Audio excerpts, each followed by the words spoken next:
దేవుడు మన పక్షమునుండగా మనకు విరోధి ఎవడు?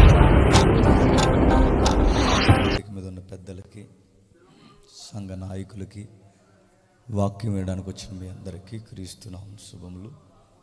చిన్న ప్రార్థన చేసుకుందామండి. పరలోకమందున మా తండ్రి, ఈ ప్రత్యేకమైన బహిరంగ సభలో మీ ప్రజలకు అవసరమైన మాటలు మీరు అందించండి. సుదీర్ఘమైన ప్రయాణంలో తండ్రి మీరు క్షేమంగా నడిపించినందుకు మీకు స్తుతులు. ఒక సగటు విశ్వాసకి కావలసిన తండ్రి మింగుడు పడని సంగతులు ఎన్నో ఉన్నాయి. వాటన్నిటి విషయంలో తండ్రి వాక్యపు వెలుగులో వారికి స్పష్టత దయచేయండి. మిమ్మల్ని అర్థం చేసుకోవడం తండ్రి ఎంత ప్రాముఖ్యతో తండ్రి మేము ఎరుగకపోతే మా జీవితాల్లో కొన్ని విషయాలు ఎందుకు జరుగుతున్నాయో మాకు తెలియదు. వాటి సంగతి తండ్రి పెనుగులాడడం మాకు రాదు. అలాంటి విషయాలు తండ్రి మేము ధ్యానించే ప్రయత్నం మేము చేస్తున్నాం. మాతో, మా అందరితో మాట్లాడండి. ఎవరు ఏ హృదయంతో, ఏ కన్నీళ్లతో, ఏ భారంతో ఇక్కడ కూర్చున్నారో తెలియదు తండ్రి. వారందరికీ ఈ వాక్యము ద్వారా తండ్రి స్థిరమైన మనస్సును వారికి అనుగ్రహిస్తారని కోరుతున్నాం.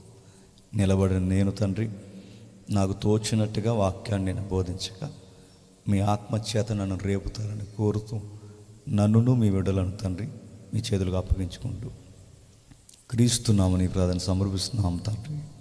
ఆమె త్వరగా కొన్ని విలువైన సంగతులు విందాం. ఫిలిప్పీలకు రాసిన పత్రిక,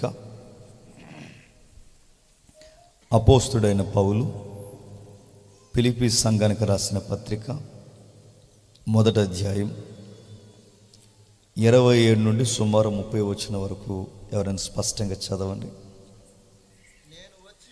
నేను వచ్చి మిమ్మును చూసినను రాకపోయినను మీరు ఏ విషయములోనూ ఎదిరించు వారికి బెదరక అందరూ ఒక్క భావముతో సువార్త విషయమున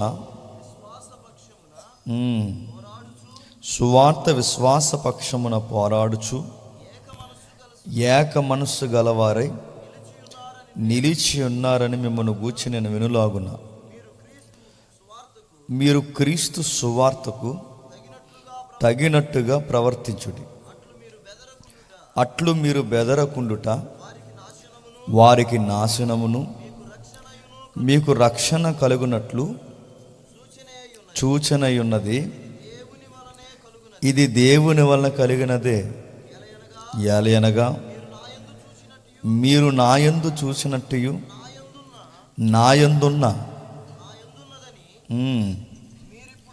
మీరిప్పుడు వినుచున్నట్టు పోరాటము మీకు కలిగి ఉన్నందున క్రీస్తునందు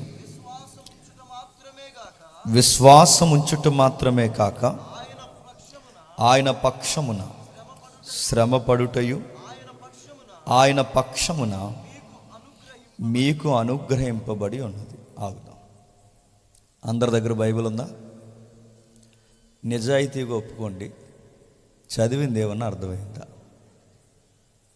మన బొంద మనకేం అర్థం అవ్వలేదు, కానీ చదువుతాం. మనం క్రైస్తవ్యానికి టెర్మినాలజీ అలవాటైంది. అంటే కొన్ని పదాలు సుపరిచితం.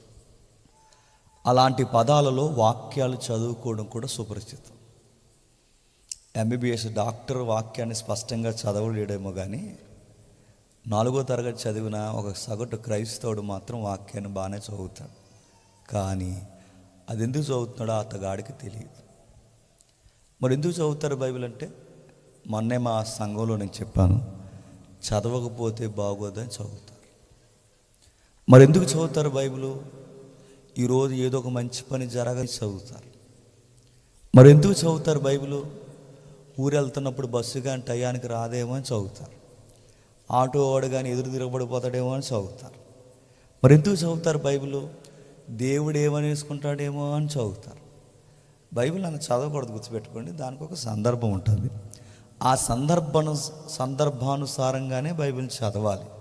దాన్ని అలా అర్థం చేసుకోవాలి. మీకు ఉదాహరణ చెబుతాను, వినండి. ఈ మైక్ ఉందనుకోండి, ఆడడానికే వాడాలి. దీన్ని పట్టుకెళ్ళి ప్యాంటు కొట్టకూడదు.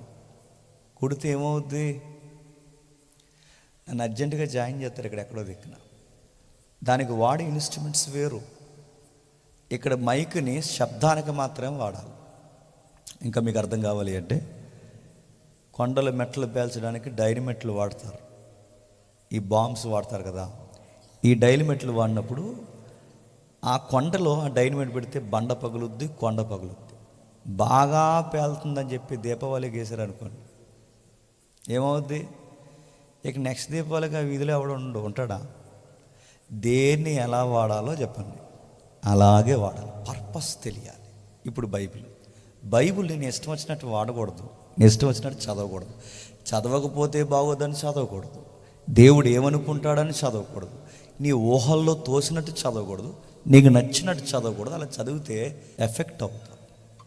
బైబిల్ చాలా రాడికల్ స్టేట్మెంట్ ఇచ్చింది. ఏముందంటే, ఇందులో ఒకటి కలపొద్దు, ఒకటి తీయొద్దు, కలిపి చెరిపి దాన్ని ఇష్టానుసారంగా వాడుకుంటే బైబిల్ దేవుడు ఏమన్నాడంటే, ఇందులో ఉన్న తెగుళ్ళన్నీ నీ మీదకి, నీ గుడారం మీదకి రప్పిస్తాను. అంటే దీంతో తెలుసు అంటే తెలుసు, తెలియకపోతే తెలియదు, తెలిసినా తెలియకపోయినా నేర్చుకునే పద్ధతి, తెలియకపోయినా తెలిసినట్టు యాక్టింగ్ చేసామనుకోండి, చెప్పండి, మొట్టికాయల మీద మొట్టికాయలు వేస్తాడు అన్నమాట.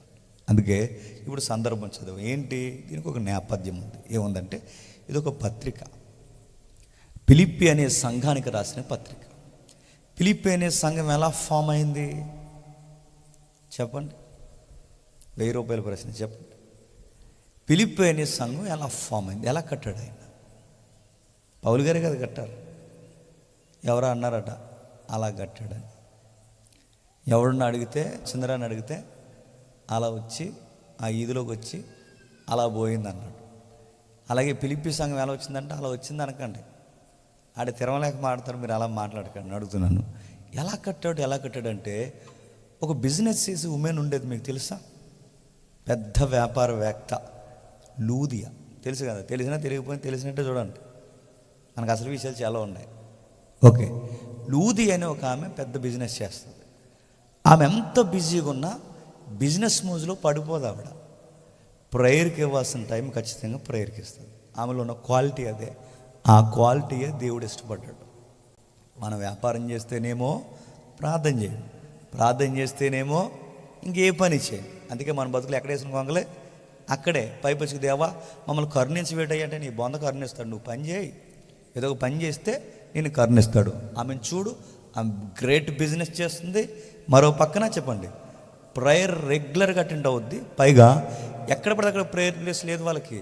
నది ఒడ్డిన తీర ప్రాంతాన ప్రేయర్ చేసుకుంటారు. సరిగ్గా ఈవినింగ్ ప్రేయర్ జరుగుతున్నప్పుడు ఆ సంధ్య వేళ ప్రార్థనా కూడికకి ఈ బిగ్గెస్ట్ స్పీకర్ అక్కడికి వెళ్ళాడు. ఎవరు?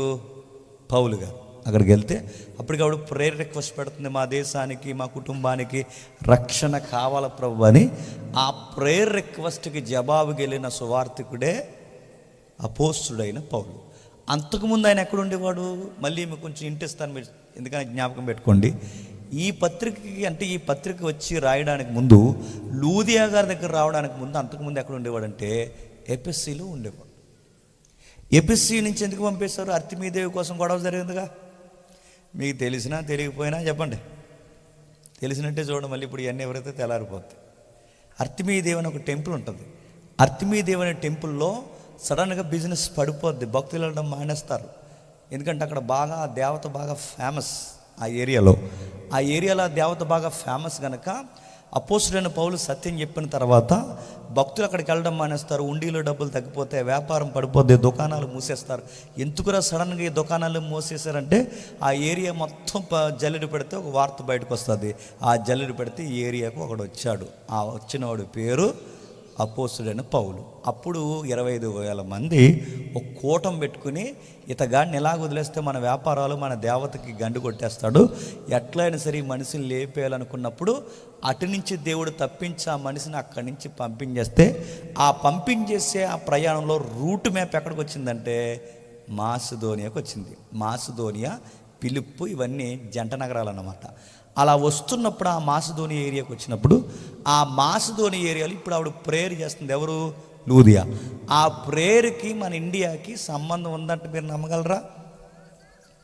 అంటే అక్కడ ప్రార్థనకి మన ఇండియాకి సంబంధం ఏంటి? మాసిదోనియా పేరుని లేటెస్ట్గా ఏమంటారు? యుగేస్లేవియా అంటారు. యుగేస్లేవియా నుంచి ఇండియాకి ఎవరు వచ్చారు? తెలియకపోతే తెలిసినట్టు చూడండి, మదర్ తెరీసా వచ్చింది. ఎవరు? Mother Teresa. Mother Teresa Calcutta వచ్చింది. అంటే మదర్ తెరీసా మన భారతదేశానికి పరిచయం చేయాలి అంటే సువార్త అనే విత్తనం ఎప్పుడు వేసాడో తెలుసా? లూదియా ప్రార్థన దగ్గర వేసాడంటే అప్పుడు ప్రార్థన, దానికి జవాబు ఇక్కడ మదర్ తెరీసా, భారతదేశం, ఇవన్నీ ఒక ఇంటర్నల్ డాక్యుమెంట్స్ లింక్లా ఉంటాయన్నమాట. ఇవన్నీ మనం పరిశీలిస్తే కానీ దేవుని యొక్క బిగ్ ప్లానింగ్ మనకు అర్థం కాదు. ఓకే, అది పక్కన పెట్టండి. ఈ మదర్ తెరీసా ప్రేయర్కి, ఈ లూదియా ప్రార్థనకి జవాబు ఉంది. ఆమెకు ప్రార్థన చేసి ఆమెకు సత్యం చెప్పిన తర్వాత తన ఇంటి వారందరూ దేవుళ్ళలోకి వచ్చారు. అక్కడి నుంచి సంఘం ఫామ్ అయింది. ఆ ఫామ్ అయిన సంఘానికి అడ్రస్ ఫిలిప్పీ సంఘం అంటారు. సరే, అక్కడ అలా నడుస్తూ ఉండగా పౌలు గారు ఒక కేసులో ఇన్వాల్వ్ అవుతారు. లేదు ఇరుక్కుంటాడు, లేదా ఇరికిస్తారు. ఏంటి ఆ కేసు అంటే, ఆ ఏరియాలో మూఢనమ్మకాలు ఎక్కువ. పైగా ఈ ఆత్మలను బాగా నమ్ముతారు. పైగా ఈ చిల్లంగి, బాణమతి, బ్లాక్ మ్యాజిక్ అంటారు చూసారా, వీటిని బాగా నమ్ముతారు. ఆ నమ్మిన వాటిని వాళ్ళ ప్రాక్టీస్ వలన ఏంటో తెలియదు కానీ ఒక వయసులో ఉన్న ఒక ఆడపిల్లకి దయ్యం పట్టింది. పుతేను అని ఒక అమ్మాయి ఉంటుంది కదా, మీకు తెలిసినా తెలియకపోయినా చెప్పండి, తెలిసినట్టే. 10:30 అవుతుంది కదా, తెలిసినా తెలియకపోయినా. ఓకే, ఈ అమ్మాయికి దయ్యం పడితే ఆ అమ్మాయిని బేస్ చేసుకుని వీళ్ళు జ్యోతిష్యాలు చెప్పడం మొదలు పెడతారు.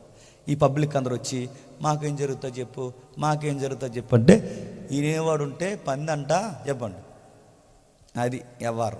ఆ ఏం చేసింది, ఆ దయ్యం పెట్టిన పిల్ల దగ్గరికి అందరు తీసుకొస్తే ఆ పిల్లందరికి సోది చెప్పడం మొదలు.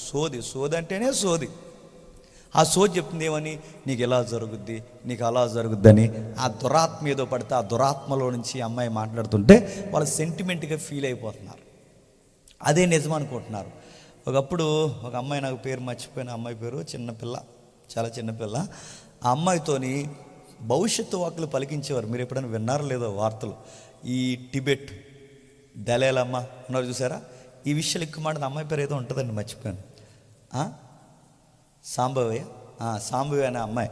ఆ అమ్మాయి ఎక్కువ మాట్లాడి ఎంత ఉంటుంది, బుడదే ఇలా ఉండి మీ సైడే ఎక్కువ మాట్లాడేది. ఇలా మాట్లాడుతూ ఈ టెక్స్ట్ బుక్ లాంగ్వేజ్ ఉంటుంది మీ సైడ్, మీరే కరెక్ట్ లాంగ్వేజ్ మాట్లాడతారు. విజయవాడ కొంచెం దాడితే లాంగ్వేజ్ మారిపోద్ది, కానీ ఇది కరెక్ట్ తెలుగు, నాకు తెలుసు. తెలుగు టెక్స్ట్ బుక్ లాంగ్వేజ్ అంటారు మీది. అమ్మాయి అలాగే మాట్లాడేది, మంచిగా చక్కగా మాట్లాడుతూ. కొంచెం తెనాల స్లాంగ్ టచ్ అవుద్ది.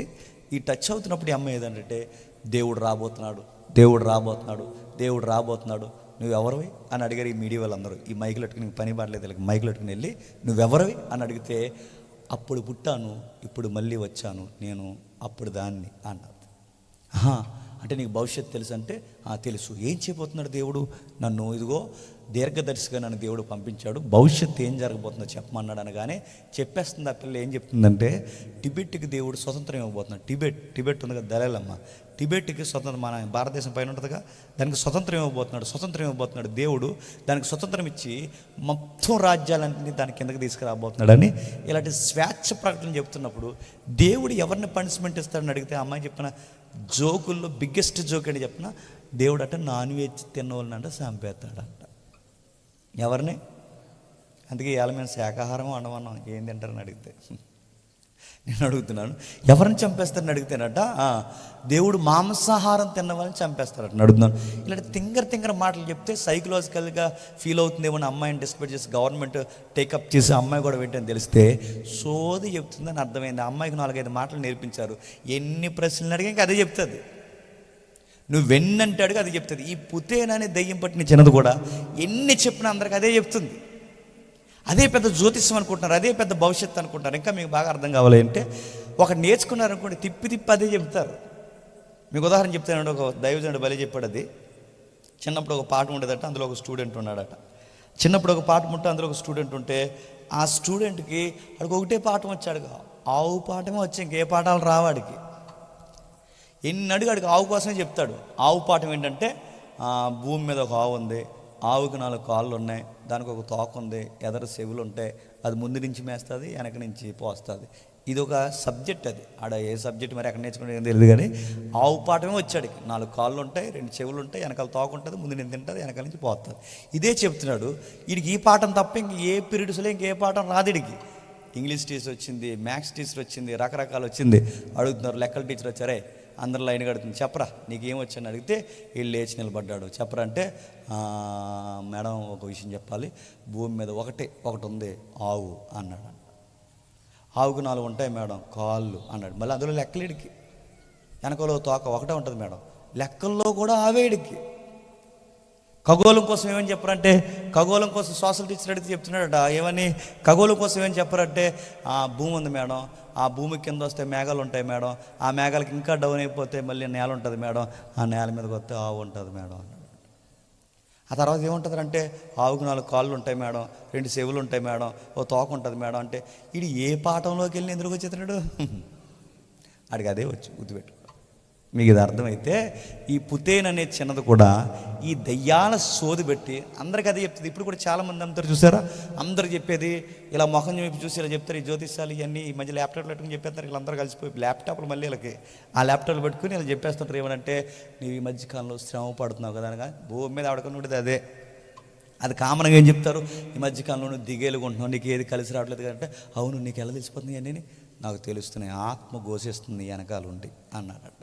నా ఆత్మేనా ఇంకా ఆత్మ అని అడిగాడట అని అడుగుతున్నాను. ఇలాంటి నమ్ముతారు తెంగరోలు అని అడుగుతున్నాను. వినేవాడు ఉంటే చెప్పండి, అదేదో పురాణం చెప్పిందంట. అలాగా ఈ దయ్యాలతో చెప్పించడం, ప్రాక్టీస్లు చేయించడం రిపీటెడ్గా అందరికీ కామన్గా ఉండే క్రైసిస్ ఉంటుంది చూసారా. ఈ కామన్ క్రైసిస్ కోసం మాట్లాడుతున్నప్పుడు ఈ శ్రమల కోసం మాట్లాడుతున్నప్పుడు నిజమని బాగా అమ్మాయిని ఉపయోగించుకుని ఒక పెద్ద వ్యాపారంగా చేసి అందరికీ సోది చెప్పేస్తున్నారట. అంతా బాగా ఉందనుకున్నప్పుడు సరిగ్గా ఏరియాకి ఈ పౌలు గారు వచ్చారు. ఆ అమ్మాయిని గద్దించాడు, అమ్మాయికి పెట్టిన దయ్యాన్ని వదిలించాడు. ఆ అమ్మాయికి మానసిక రుగ్మతని దురాత్మను తీసివేసి ఆ అమ్మాయిని చక్కటి ఆరోగ్యకరమైన స్త్రీగా మారిస్తే ఈ అమ్మాయి వల్ల లాభం పొందిన ఈ వ్యాపారవేత్తలు ఉన్నారు చూసారా, వెంటనే పౌలు గారిని సీరియస్ అయిపోయారు. మా వ్యాపారాన్ని తీసేసావు, మమ్మల్ని దెబ్బ కొట్టి పడేసావు, మా జీవనాన్ని తీసి పడేసావు అని చెప్పి ఆయన మీద దొమ్మిగా పడిపోయి ఒక తప్పుడు కేసు పెట్టి ఆయన తీసుకెళ్ళి లోపల పడేశారు. ఎప్పుడైతే లోపల పడేశారో చెరసాల అధికారికి అప్పగించారు. బండకి కాళ్ళు వేసి బిగించేశారు. భయంకరమైన ఖైదీల మధ్య పడేశారు. ఆ ఖైదీల మధ్య పడేసినప్పుడే నైట్ వర్షిప్ చేస్తాడు కదా, ఆ నైట్ వర్షిప్ ఈ టైంలోనే చేస్తాడు. మీకు అర్థమైపోయినా అర్థమైనట్టే. ఆ నైట్ వర్షిప్ అంతా అపోస్తుల కార్యంలో ఉంటుంది. అయితే ఆ నైట్ వర్షిప్ చేస్తున్నప్పుడు లోపల ఉంటాడు. మ్యాక్సిమం ఏం చేయాలనుకున్నారు, చంపేయాలనుకున్నారు పౌలు గారిని. అక్కడికి వెళ్ళి అర్తిమీదేవి గుడి చెడగొడతాడు, ఇక్కడికి వచ్చి మన వ్యాపారాలు చెడగొడతాడు. ఇక్కడుండి ఈ మనిషి ఎక్కడుంటే అక్కడ ఈ సువార్త పేరుతో అందరినీ మంటకలు పాడేస్తున్నాడు. ఈ మనిషిని ఎలాగైనా సరే తీసేయాలని కంకణం కట్టుకున్నారు. వాడిని లేకుండా చేయాలి, ఎలాగైనా చేయాలని కంకణం కట్టుకుని స్కెచ్ చేసేసారట. ఆ టైంలో వీళ్ళ ప్రణాళికల మీద వీళ్ళుంటే దేవుడు ప్రణాళికల మీద దేవుడు ఉన్నారు. సంఘం గజగజ వణుకుతుంది, భయపడుతుంది.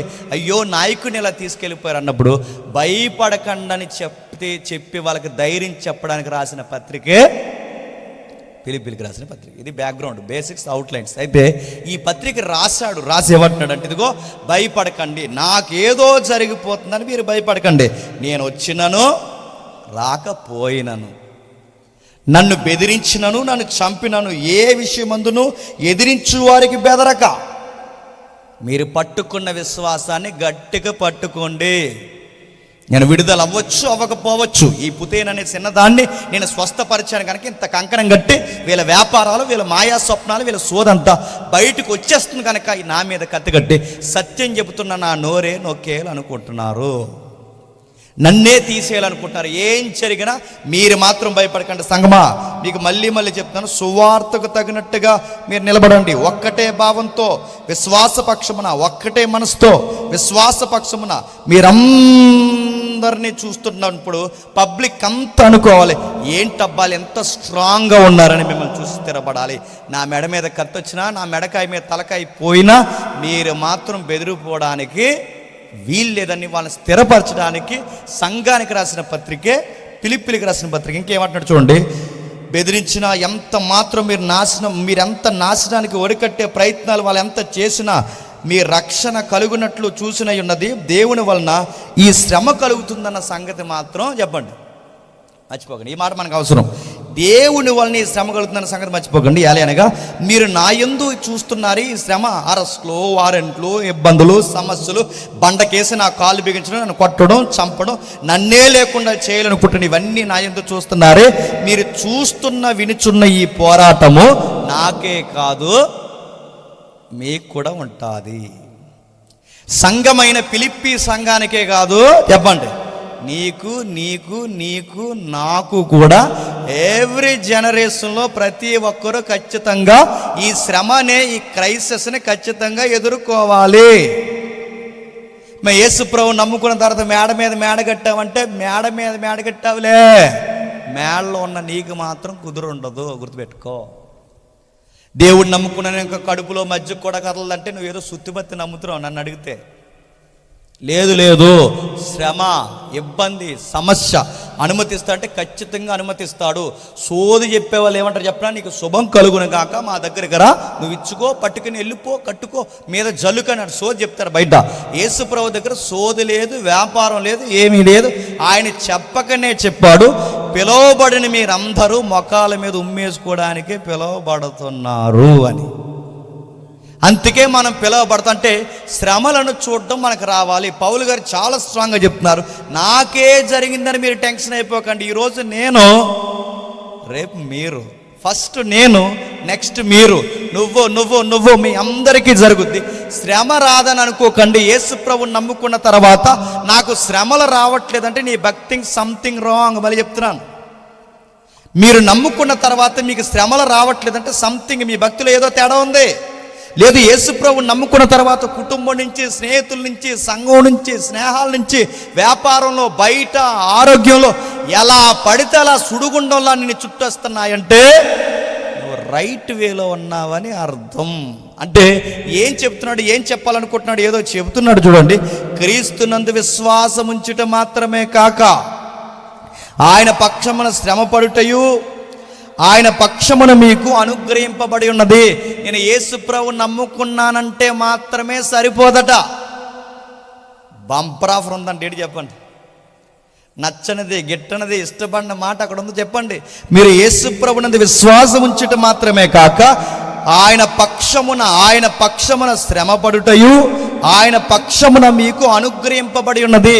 యేసు ప్రభువుని నమ్ముకుంటే దేవుడు మనకిచ్చే ఆఫర్ ఏంటంట చెప్పాలి. ఇవి చదవరు. నీ పిండి పిసుకు తొట్టెయు చెప్పండి, నీ బుడ్డులో నూనెయు చెప్పండి. ఎంతసేపు ఇన్కమింగ్ వచ్చినాలే, ఇన్కమింగ్ కాదు అవుట్ గోయింగ్ కూడా ఉన్నదంటే గుర్తుపెట్టుకో. ఇక్కడ చెప్తున్నాడు చూడండి, రాబడి ఉండదు, ఆరోగ్యం కలిసి రాదు. యేసు ప్రభువుని నమ్ముకున్న తర్వాత రోగం తగ్గుతుందో లేదో నాకు తెలియదు, కానీ కొన్నిసార్లు రోగం చెప్పండి పెరుగుతుంది. శ్రమలు తగ్గుతాయి లేదో నాకు తెలియదు కానీ పెరుగుతాయి. సమస్యలు తగ్గుతాయి లేదో నాకు తెలియదు కానీ పెరుగుతాయి. నేను మళ్ళీ చెప్తాను, అనేకులు దేవుడు కోరుకున్న మనుషుల జీవితాల్లో సమాధానం కన్నా శ్రమే ఎక్కువ ఉంటుంది. మరి ఇలా చదువుతున్నప్పుడు అంటే ఈ శ్రమల గురించి ఏం మాట్లాడాలనుకుంటున్న దేవుడు అంటే, శ్రమలు ఎప్పుడు పోతాయి అన్నయ్య అని మీరు నన్ను అడిగితే ఒక రోజు పోతాయి. బాగా వినండి, శ్రమలు ఎప్పుడు పోతాయి అన్నయ్య అని మీరు డైరెక్ట్ క్వశ్చన్ నన్ను అడిగితే డైరెక్ట్ క్వశ్చన్కి డైరెక్ట్ ఆన్సర్ ఏంటి చెప్పినా, మనం పోతాయి అంతే.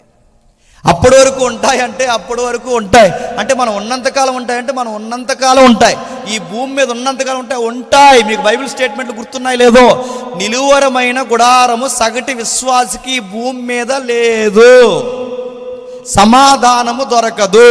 మరి వీటిని ఎదుర్కోవడం కష్టం కాదా? రోజు శ్రమ ఉంటే వాటిని ఎలా ఎదుర్కోవడం అంటే దానికి ఒక సీక్రెట్ ఉంది. ఆ సీక్రెట్ నీకు అర్థమైతే శ్రమలతో ఆడుకుంటావు. మళ్ళీ చెప్తున్నాను, శ్రమలతో ఆడుకోవడమే కాదు, శ్రమల యందు సంతోషిస్తావు. శ్రమలను బట్టి నీకు ఒక బిగ్ పిక్చర్ అర్థమవుతుంది. వీళ్ళు ఎలా ఉంటారా, శ్రమలు ఇవా, వ్యాపారం ఇదా, స్నేహం ఇదా, ఇవన్నీ నీకు ఒక పిక్చర్ అర్థమవుద్ది. నువ్వు ఇంకా చాలా నేర్చుకోవలసిన ఉన్నవరా అని నాకు ఒక పాఠం నేర్పిస్తుంది. అందుకు దేవుడు నన్ను శ్రమల గుండా చెప్పండి నడిపిస్తాడు. దేవుడు అనగానే చాలా మంది ఏమనుకుంటారంటే ఆశీర్వాదాలు అనుకుంటారు. కాదు, అదర్ సైడ్ మరొకటి ఉంది. ఆశీర్వాదమే కాదు చెప్పండి, ఎగేసుకుని మీదకి వచ్చి ఏం పంపిస్తాడు చెప్పనా, శ్రమలో పంపిస్తాడు. మీకు మాట చెప్తున్నాను ఉండండి, శ్రమల్లో ఉన్న వారికి వాదార్పు ఏంటని మీరు రాత్రి నన్ను అడిగితే ఆ వాదార్పు ఏంటి చెప్పనా, శ్రమల్లో ఉన్న వారికి వాదార్పు, శ్రమలు వస్తాయని చెప్పడమే వాదార్పు. ఇంక మీ దిక్కున్న వాళ్ళు చెప్పుకోండి ఇంకేమో. శ్రమలు ఉన్న వారికి వాదార్పు ఏంటంటే కచ్చీపులు ఎవరో, టిష్యూ పేపర్లు ఎవరో. మళ్ళీ చెప్తున్నాను, శ్రమలు ఉన్న వారికి వాదార్పు ఏంటి చెప్పిన, బాధల్లో ఉన్నవాడికి బాధే వాదార్పు.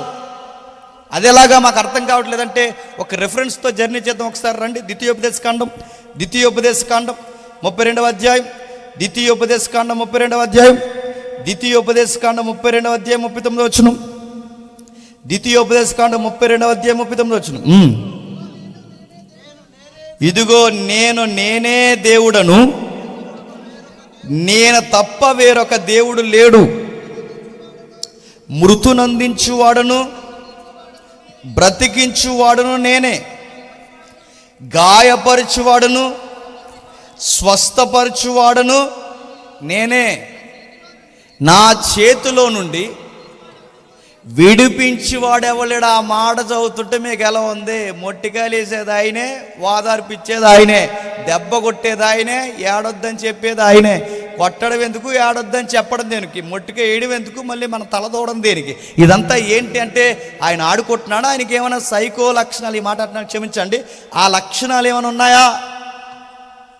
కొంతమందికి అదో రకమైన లక్షణాలు ఉంటాయి. ఎదుటోళ్ళు ఏడుస్తుంటే వాళ్ళు నవ్వుతారు, అదో దరిద్ర లక్షణం అది. కొంతమందికి అదో రకమైన ముద్దు ఉంటుంది. చిన్నపిల్లల్ని చూసి మీరు చూసారా?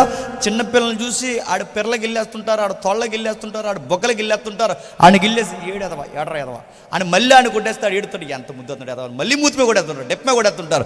ఎందుకు అలా కూడా ఆడ ఏడితే వాళ్ళకో సంతోషం, అదో సైకో ముద్దు. నేను అడుగుతున్నాను, ఇలాంటి ముద్దు ఏమైనా ఉందా దేవుడికి?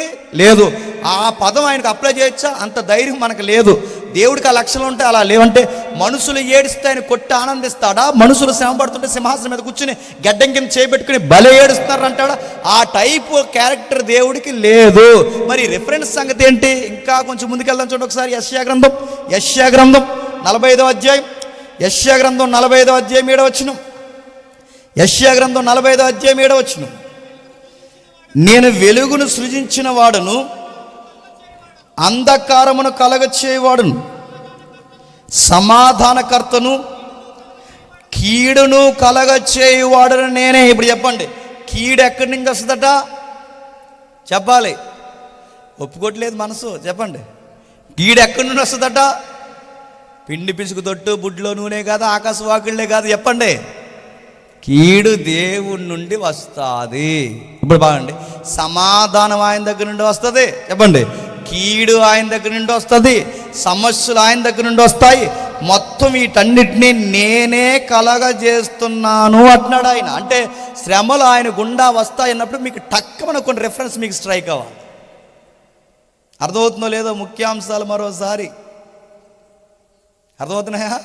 మళ్ళీ శ్రమలు దేవుడి దగ్గర నుంచి వస్తాయి అన్నప్పుడు టక్కున ఒక క్యారెక్టర్ మీకు స్ట్రైక్ అవ్వాలి. ఆ క్యారెక్టర్ ఎవరో తెలుసా? యోబు గారు. ఎవరిది? యోబు గారు. యేసు ప్రభువుని తప్పిస్తే భూమి మీద అంత శ్రమలు అనుభవించిన వారు పాత నిబంధనలు ఎవరండి? పాత నిబంధన, కొత్త నిబంధనలు అంతకన్నా ఎక్కువ అనుభవించిన ఉన్నారు. పాత నిబంధనలు ఎవరండి?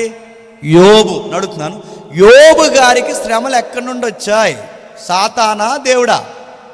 చెప్పాలి, సాతానా దేవుడా? ఆడొచ్చాడుగా, ఆడు అనుగ్రహించమని అడిగాడుగా.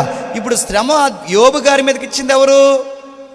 దేవుడా సాతానా? అక్కడ చదువుతుంటే సాతాన్ అన్నట్టు ఉంటుంది, సాతాను గడ కలిగేసి ఉంటుంది. కానీ ఇక్కడ రెఫరెన్స్ అవుతుంటే నేనే పంపించన్నాడు. ఆడేమన్నాడు? మొత్తం చెడుగుడు అడుగుతాడు. ఎవరు? సాతానుగాడు. ఇప్పుడు ఈ సాతానుగాడు పంపిస్తాడా, దేవుడు పంపిస్తాడా?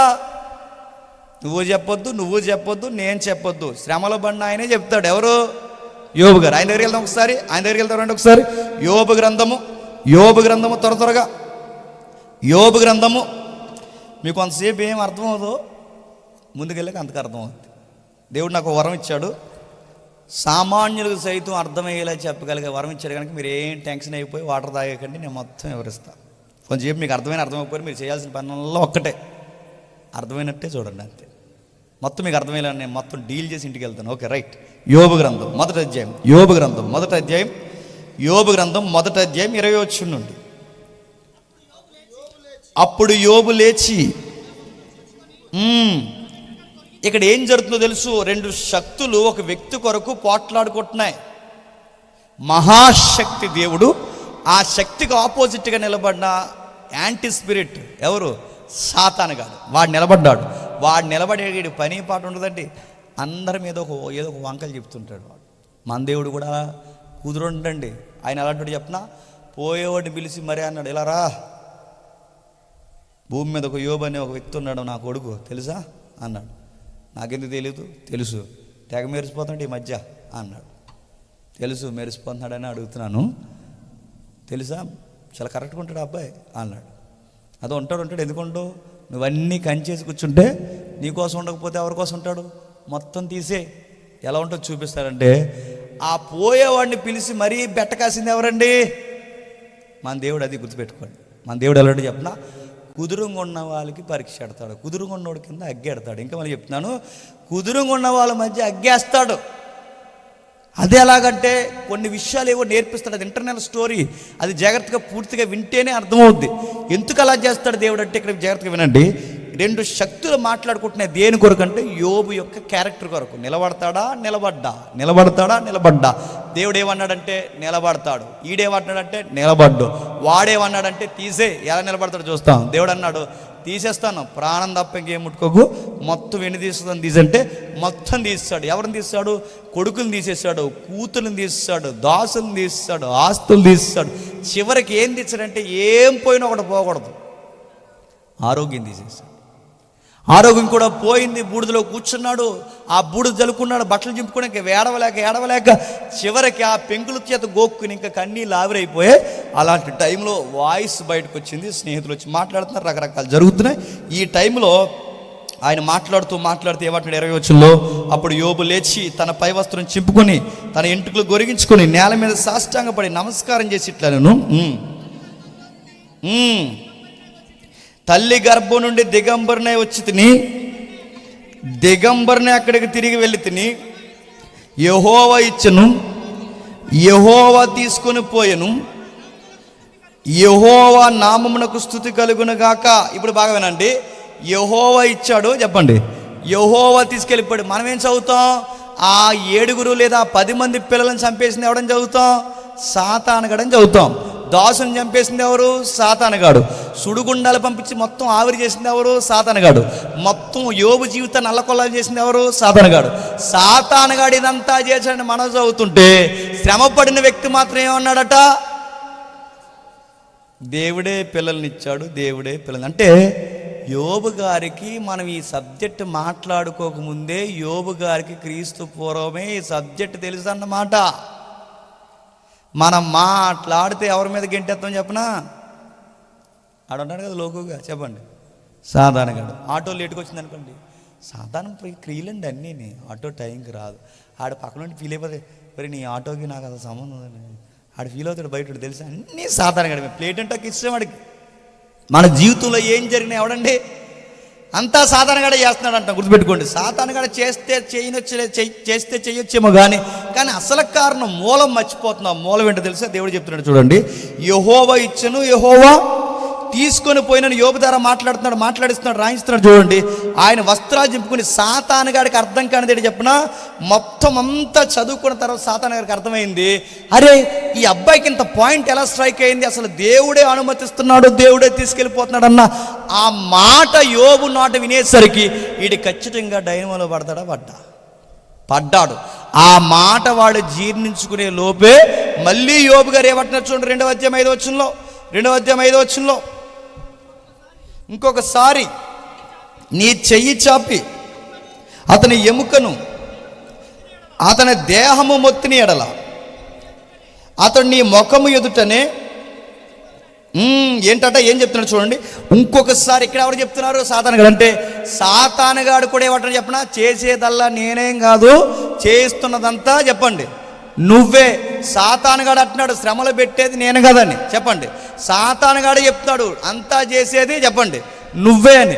యోబే అంటున్నాడు ఏమని? సర్వము జరిగించేది నువ్వే అని. మనమేమంటున్నాం?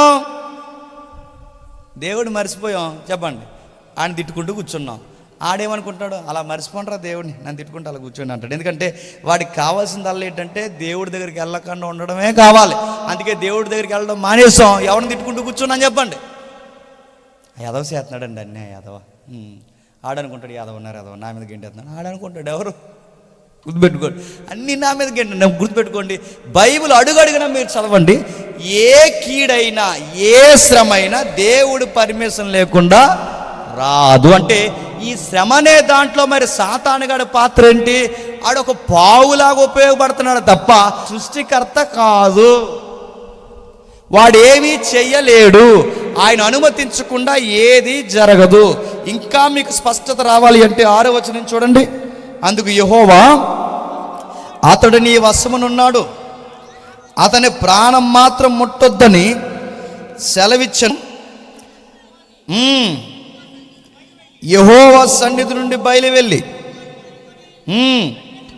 అరికాలు మొదలుకొని నడినెత్తు వరకు బాధగల కురుపులతో యోబును మొత్తెను. అతడు ఒళ్ళు గోక్కునుటకే చిల్లా పెంక తీసుకుని బూడిదలో కూర్చునుండగా అతని భార్య వచ్చి, నీ వెంకను యథార్థత వదలకుందువా? దేవుణ్ణి దూషించి మరణము కమ్ము. రైట్ లాంగ్వేజ్ ఉపయోగిస్తుందా లేకపోతే థియలాజికల్గా రాంగ్ లాంగ్వేజ్ ఉపయోగిస్తుందా చెప్పండి. యోబు గారి భార్య మాట రైటా రాంగా? చెప్పరు మీరు, సంతూరు మమ్మీలా చూస్తారు. చెప్పండి చెప్పండి. రాంగా? ఆవిడ కరెక్ట్గా మాట్లాడుతుందా తప్పు మాట్లాడుతుందా? చెప్పాలి చెప్పాలి. కరెక్టే మాట్లాడుతుంది. ఆవిడేమని చెప్పండి, సాతాను దూషించమని లేదు చెప్పండి, ఇంకెవరిని దూషించమని లేదు. ఎవరిని దూషించమంటుంది అంటే ఈ సబ్జెక్టు యోబు గారికే కాదు, సాతాను గారికే కాదు చెప్పండి, ఆవిడకు కూడా తెలుసు. అందుకే ఆవిడకి తెలుసు కనుక స్పష్టంగా ఏముందంటే, బాబు ఇవన్నీ అనుమతిస్తున్నది ఎవరంటే దేవుడే కనుక ఆ దేవుడికి ఒక దండం పెట్టి ఆ దేవుడిని వదిలేవయ్యా స్వామి అంటుంది. ఎవరిని? వాళ్ళ ఆయన్ని. గుర్తుపెట్టుకోండి. అలా అనొచ్చండి. యోబు గారి భార్య భక్తిహీనరాలు ఏంటండి అని అనకండి. యోబు గారి భార్య ఏం భక్తిహీనరాలని ఏం బైబిల్లో లేదు. మరి అలాంటి మాట ఎలాగనగలిగిందంటే, ఆ ప్లేస్లో నువ్వు మీ ఆయన ఉన్నా నువ్వు ఇంతకన్నా పెద్ద మాటలు అంటావు అనవా అనుకోండి. ఏమంటావు? చాలా ఇంక ఉపవాస కొడుకులు నీ కొడుకులు నువ్వు వదిలే ఆ దేవుడిని అంటావా అనవా? పిల్లలు చచ్చిపోయారు, కూతురు చచ్చిపోయారు, ఆస్తులు పోయాయి, గాడిదలు పోయాయి, మొత్తం పశు సంపద పోయింది, చివరికి నీ ఆరోగ్యం పోయింది. ఇంకా దేవుడు అంటే ఇంకేం దేవుడయ్యా, నీ బాధ పడలేకపోతున్నానని భర్త మీద ఉన్న ప్రేమతో ఆ మాట అంటామానవా? ఇంకా అలా కూర్చోబెట్టాడు ఆ దేవుడు. ఏం దేవుడు, నిన్ను నన్ను తీసుకుపోతే బాగుండని ఈ బాధలో భర్త మీద ప్రేమతో అందో. ఆవిడేం తప్పు అంటలేదు, రైటే. కాకపోతే అందరిలా జీవిస్తారు. అంటే ఒక మాట విలన్లా ఉన్నా కానీ తనకున్న భర్త మీద ఉన్న ప్రేమతో ఆ బాధతో అంటుందన్నమాట. ఇంకా దేవుడు అంటావేంటి, ఇంకా దేవుడు అంటావు. ఆ దేవుడిని దూషించి మరణము కమ్ము. ఎందుకంటే ఇలాంటి బాధ నా కళ్ళ ముందు నువ్వు పడ్డం నేను చూడలేకపోతున్నాను. ఎలా ఉండేవాడివి ఎలాగ అయిపోయావు. ఈ తూర్పు దేశాల్లో నీకంత ఉన్నతమైన వాడు ఎవడు ఉండేవాడు కాదు. నా కళ్ళ ముందు నువ్వు బూడిదలో కూర్చోడం ఏంటి, నీ పరిస్థితి ఏంటి, నేను చూడలేకపోతున్నాను. దయచేసి చనిపోవయ్యా, ఈ శ్రమను నా కళ్ళ ముందు చూడలేకపోతున్నాను అంటే బహుశా ఆయన చనిపోయినా ఈవిడ చనిపోదాం అనుకుంటుందేమో. ప్లానింగ్ ఏంటో మనకు తెలియదు కానీ మొత్తం మీద ఆయన బాధను చూడలేకపోతుంది. అప్పుడు ఈ పెద్ద ఆయన రెస్పాండ్ అయ్యాడు. ఏమంటున్నాడు చూడండి. యోబు రెస్పాండ్ అవుతే ఏమంటాడు చూడండి. అందుకు అతడు, మూర్ఖురాలు మాట్లాడినట్టు నువ్వు మాట్లాడుచున్నావు. అంటే నువ్వు మూర్ఖురాలువి కాదు. నువ్వెవరివి? సంసారివి. నువ్వెవరివి? విశ్వాసవి. నువ్వెవరివి? యోబు భార్యవి. అసలు నీకు ఈ క్యారెక్టర్ లేదు, ఇలా రాకూడదు. ఇవి బయట వాళ్ళు మాట్లాడతారు, నువ్వెందుకు అలా మాట్లాడుతున్నావు అంటే నీది నేచర్ ఇది కాదన్నాడంటే ఆవిడ మంచిదా చెడ్డదా? మూర్ఖురాలు మాట్లాడినట్టు మాట్లాడకు. మనం దేవుని వలన మేలే అనుభవించుదామా? ఇప్పుడు చూడండి ఎంత మంచి మాట అంటున్నాడు. మన దేవుని వలన మేలే అనుభవించుదామా, కీడును అనుభవించుట తగదా? ఎంత మంచి మాట అంటున్నాడండి. మన దేవుని వలన మేలేనా కీడంటే యోబు గారికి తెలిసిపోయింది ఏమని, మేలే కాదు. చెప్పండి, మనం ఎప్పుడు ప్రార్థన చేసినా ఏం చేస్తాం చెప్పండి? దేనికోసం చేస్తాం చెప్పండి? సిగ్గు లేకుండా ఒప్పుకోండి చెప్పండి. దేనికోసం ప్రార్థన చేస్తాం చెప్పనా? మేలు మేలు, ఆరోగ్యాలు ఇచ్చే ప్రభా, ఆస్తులు ఇచ్చే ప్రభా, బిల్డింగ్ కట్టేద్దాం ప్రభా, ఏమి డబ్బులు ఆలస్యం అవ్వకుండా సీటీలో వచ్చేలా చూడు ప్రభా. ఇంకా చెప్పండి, పిల్లలు మాకు కలిసి వచ్చేలాగా, ఎవరికి జాబ్ వచ్చినా రాకపోయినా కాంపిటేటివ్ ఫీల్డ్లో మా వాడు తిరుగుతున్నాడు ప్రభా, డిఎస్సి మాత్రం మా వాడు కొట్టేలా ప్రభా. నేను అడుగుతున్నాను, ఇలాంటి ప్రార్థన చేస్తాను. అన్ని ఇన్కమింగ్ ప్రార్థన చేస్తామని చేయమా? Blessing prayers, blessing prayers, blessing. ఎక్కడ మీరు చూడండి బ్లెస్సింగ్స్ బ్లెస్సింగ్ బ్లెస్సింగ్స్. ఎప్పుడన్నా మీరు రివర్స్లో ఈ ప్రార్థన ఎక్కడైనా విన్నారా? 100లో 1% కూడా అన్నారు. ఏంటి చెప్పనా? దేవా, నా జీవితంలో మేలులే కాదు, నన్ను సరిచేయాలనుకోవడానికి నువ్వు ఇష్టమైతే, నీ చిత్తమైతే కీడులు కూడా అనుమతించు, నేను సిద్ధంగా ఉన్నానని ఒక్క విశ్వాసి ప్రార్థన మీరు తిప్పి కొట్టండి, ఒక్కడు కనబడతాం. ఒకవేళ పొరపాటున శ్రమలు వచ్చినాయి అనుకోండి, మందిరానికి వచ్చేసే ప్రార్థన చెప్పిన, ప్రభా ఏంటి ప్రభా, అందరికన్నా భక్తిగానే ఉంటాను కదా ప్రభా, చూడలేకపోతున్నావు నన్ను, అందరికన్నా భక్తిగానే ఉంటాను, అందరికన్నా ముందు వస్తాను, అందరికన్నా ప్రార్థన చేస్తాను, అందరికన్నా నేనే బరగాలు మాట్లాడుతున్నాను, అందరూ బాగున్నారు, నా జీవితం ఏంటి ప్రభు అంటే ఇంక ఈవిడ బాగాలేదని ఇంకెవరు బాగోకూడదు అన్నమాట. మీకు అర్థమైందా? అందరూ బాగున్నారు, నేను బాగాలేదంటే వేస్తే అందరికీ ముట్టుకెళ్ళేసే చెప్పండి, నాకొకరికి ఎందుకు వేస్తున్నామని. ఇందులో కూడా మళ్ళీ లంచాల ప్రార్థన చూసారా? ఇలాంటివన్నీ అడుగుతున్నాను. శ్రమను క్రైస్తవుడు ఒప్పుకుంటున్నాడా? శ్రమ అనుమతిస్తున్నప్పుడు ఒక క్రైస్తవుడు అర్థం చేసుకోగలుగుతున్నాడా? యోబు గారికి అర్థమైంది, అందుకే అంటున్నాడు తన జీవిత భాగస్వామితో. నోర్మి మూర్ఖురాలు మాట్లాడతావు, దేవుడు మేలులే కాదమ్మాయి చెప్పండి, కీడులు కూడా అనుమతిస్తాడు. నువ్వు దేవుడు నీకు సరిగా అర్థమలేదు. దేవుడు అంటే ఈ దేవుడు అనగానే కేవలం ఆపద మొక్కలు దేవుళ్ళు, ఆపద మొక్కలు దేవత అనుకుంటున్నావేమో. ఈ దేవుడు కేవలం దీవెనలే కాదు, ఈ దేవుడు ఆపదలు కూడా అనుగ్రహిస్తాడు. ఆయన మేలే కాదు కీడు కూడా ఇస్తాడు. ఇప్పుడు చెప్పండి, యెషయా గ్రంథం 45:7 ఉన్న మాట యోబు గారి ముందే చెప్పేశారన్నమాట. ద్వితీయోపదేశ కాండంలో ఉన్న మాట యోబు గారు అక్షరాలు అనుభవించి చెప్పండి చెబుతున్నాడంటే, ఈరోజు మనకు బైబిల్ అంతా ఒక దిక్కున ఉంది కాబట్టి మనం తెలుస్తుంది.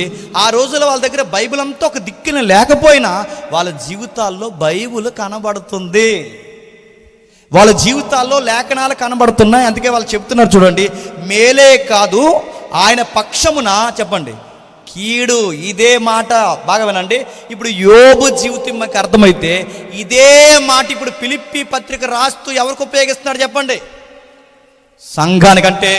యోబు దేవుడు నమ్ముకున్న తర్వాత మేలే అనుభవించలేదు చెప్పండి, కీడు కూడా అనుభవించాడు. ఇది మీకు అర్థమైతే క్రీస్తు పక్షమున పిలువబడిన మనం యేసుక్రీస్తున్నది విశ్వాసం ఉంచితే మేలే కాదు చెప్పండి కీడు కూడా అనుభవిస్తాం. అరెస్టులు చేస్తారు, లోపలేస్తారు, కొడతారు, తిడతారు, ప్యాన్ నీళ్ళు ముఖం మీద వేస్తారు, సంఘాలు తీసేస్తారు, తరిమేస్తారు, సంఘాన్ని ఉక్కిరి బిక్కిరి చేస్తారు. నువ్వు యేసుప్రభువుని నమ్ముకున్నందుకు నీ చుట్టరేఖం అంతా నిన్ను దూరం చేస్తుంది. నువ్వు యేసుప్రభువుని నమ్ముకున్నందుకు ముహూర్తాలు పెట్టినందుకు నీ మీద తిరగబడతారు. నువ్వు యేసుక్రీస్తు కొరకు వారే కాని వారిగా నిన్ను చూస్తారు.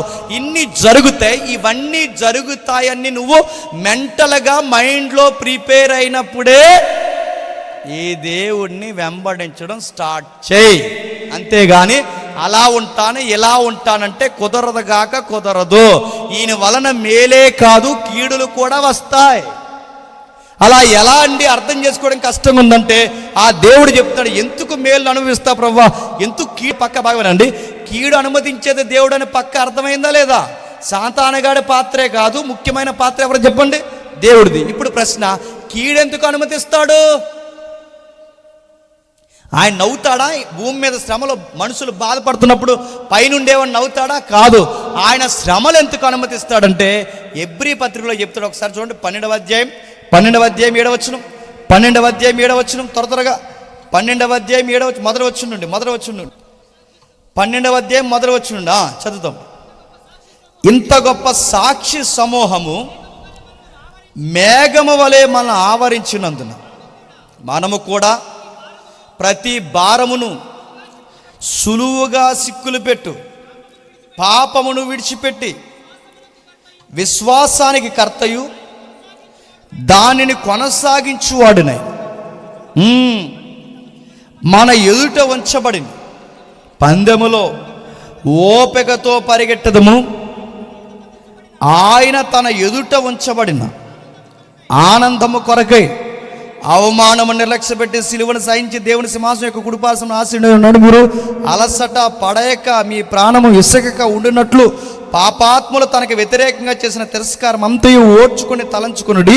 మీరు పాపముతో పోరాడుట్లో రక్తము కారినంతగా ఇంకనూ దాన్ని ఎదిరించలేదు. మరియు నా కుమారుడా, ప్రభువు చేయు శిక్షణను తృణీకరించము. ఆయనని గద్దించినప్పుడు విసుగక ప్రభు తాను ప్రేమించిన వారిని శిక్షించి తాను స్వీకరించు ప్రతి కుమారుణ్ణి చెప్పండి దండించి ఆ కుమారులతో సంభాషించినట్లు మీతో సంభాషించుచు ఆయన హెచ్చరికను మరచితిరి. ఇప్పుడు చెప్పండి ఏం చెప్తున్నాడు? ఇష్టంగా అంటే తనకు నచ్చిన భక్తుల్ని కొడుకుల్లాగా చూసి ఆ కొడుకులకి దేవుడు ఏం చేస్తాడట?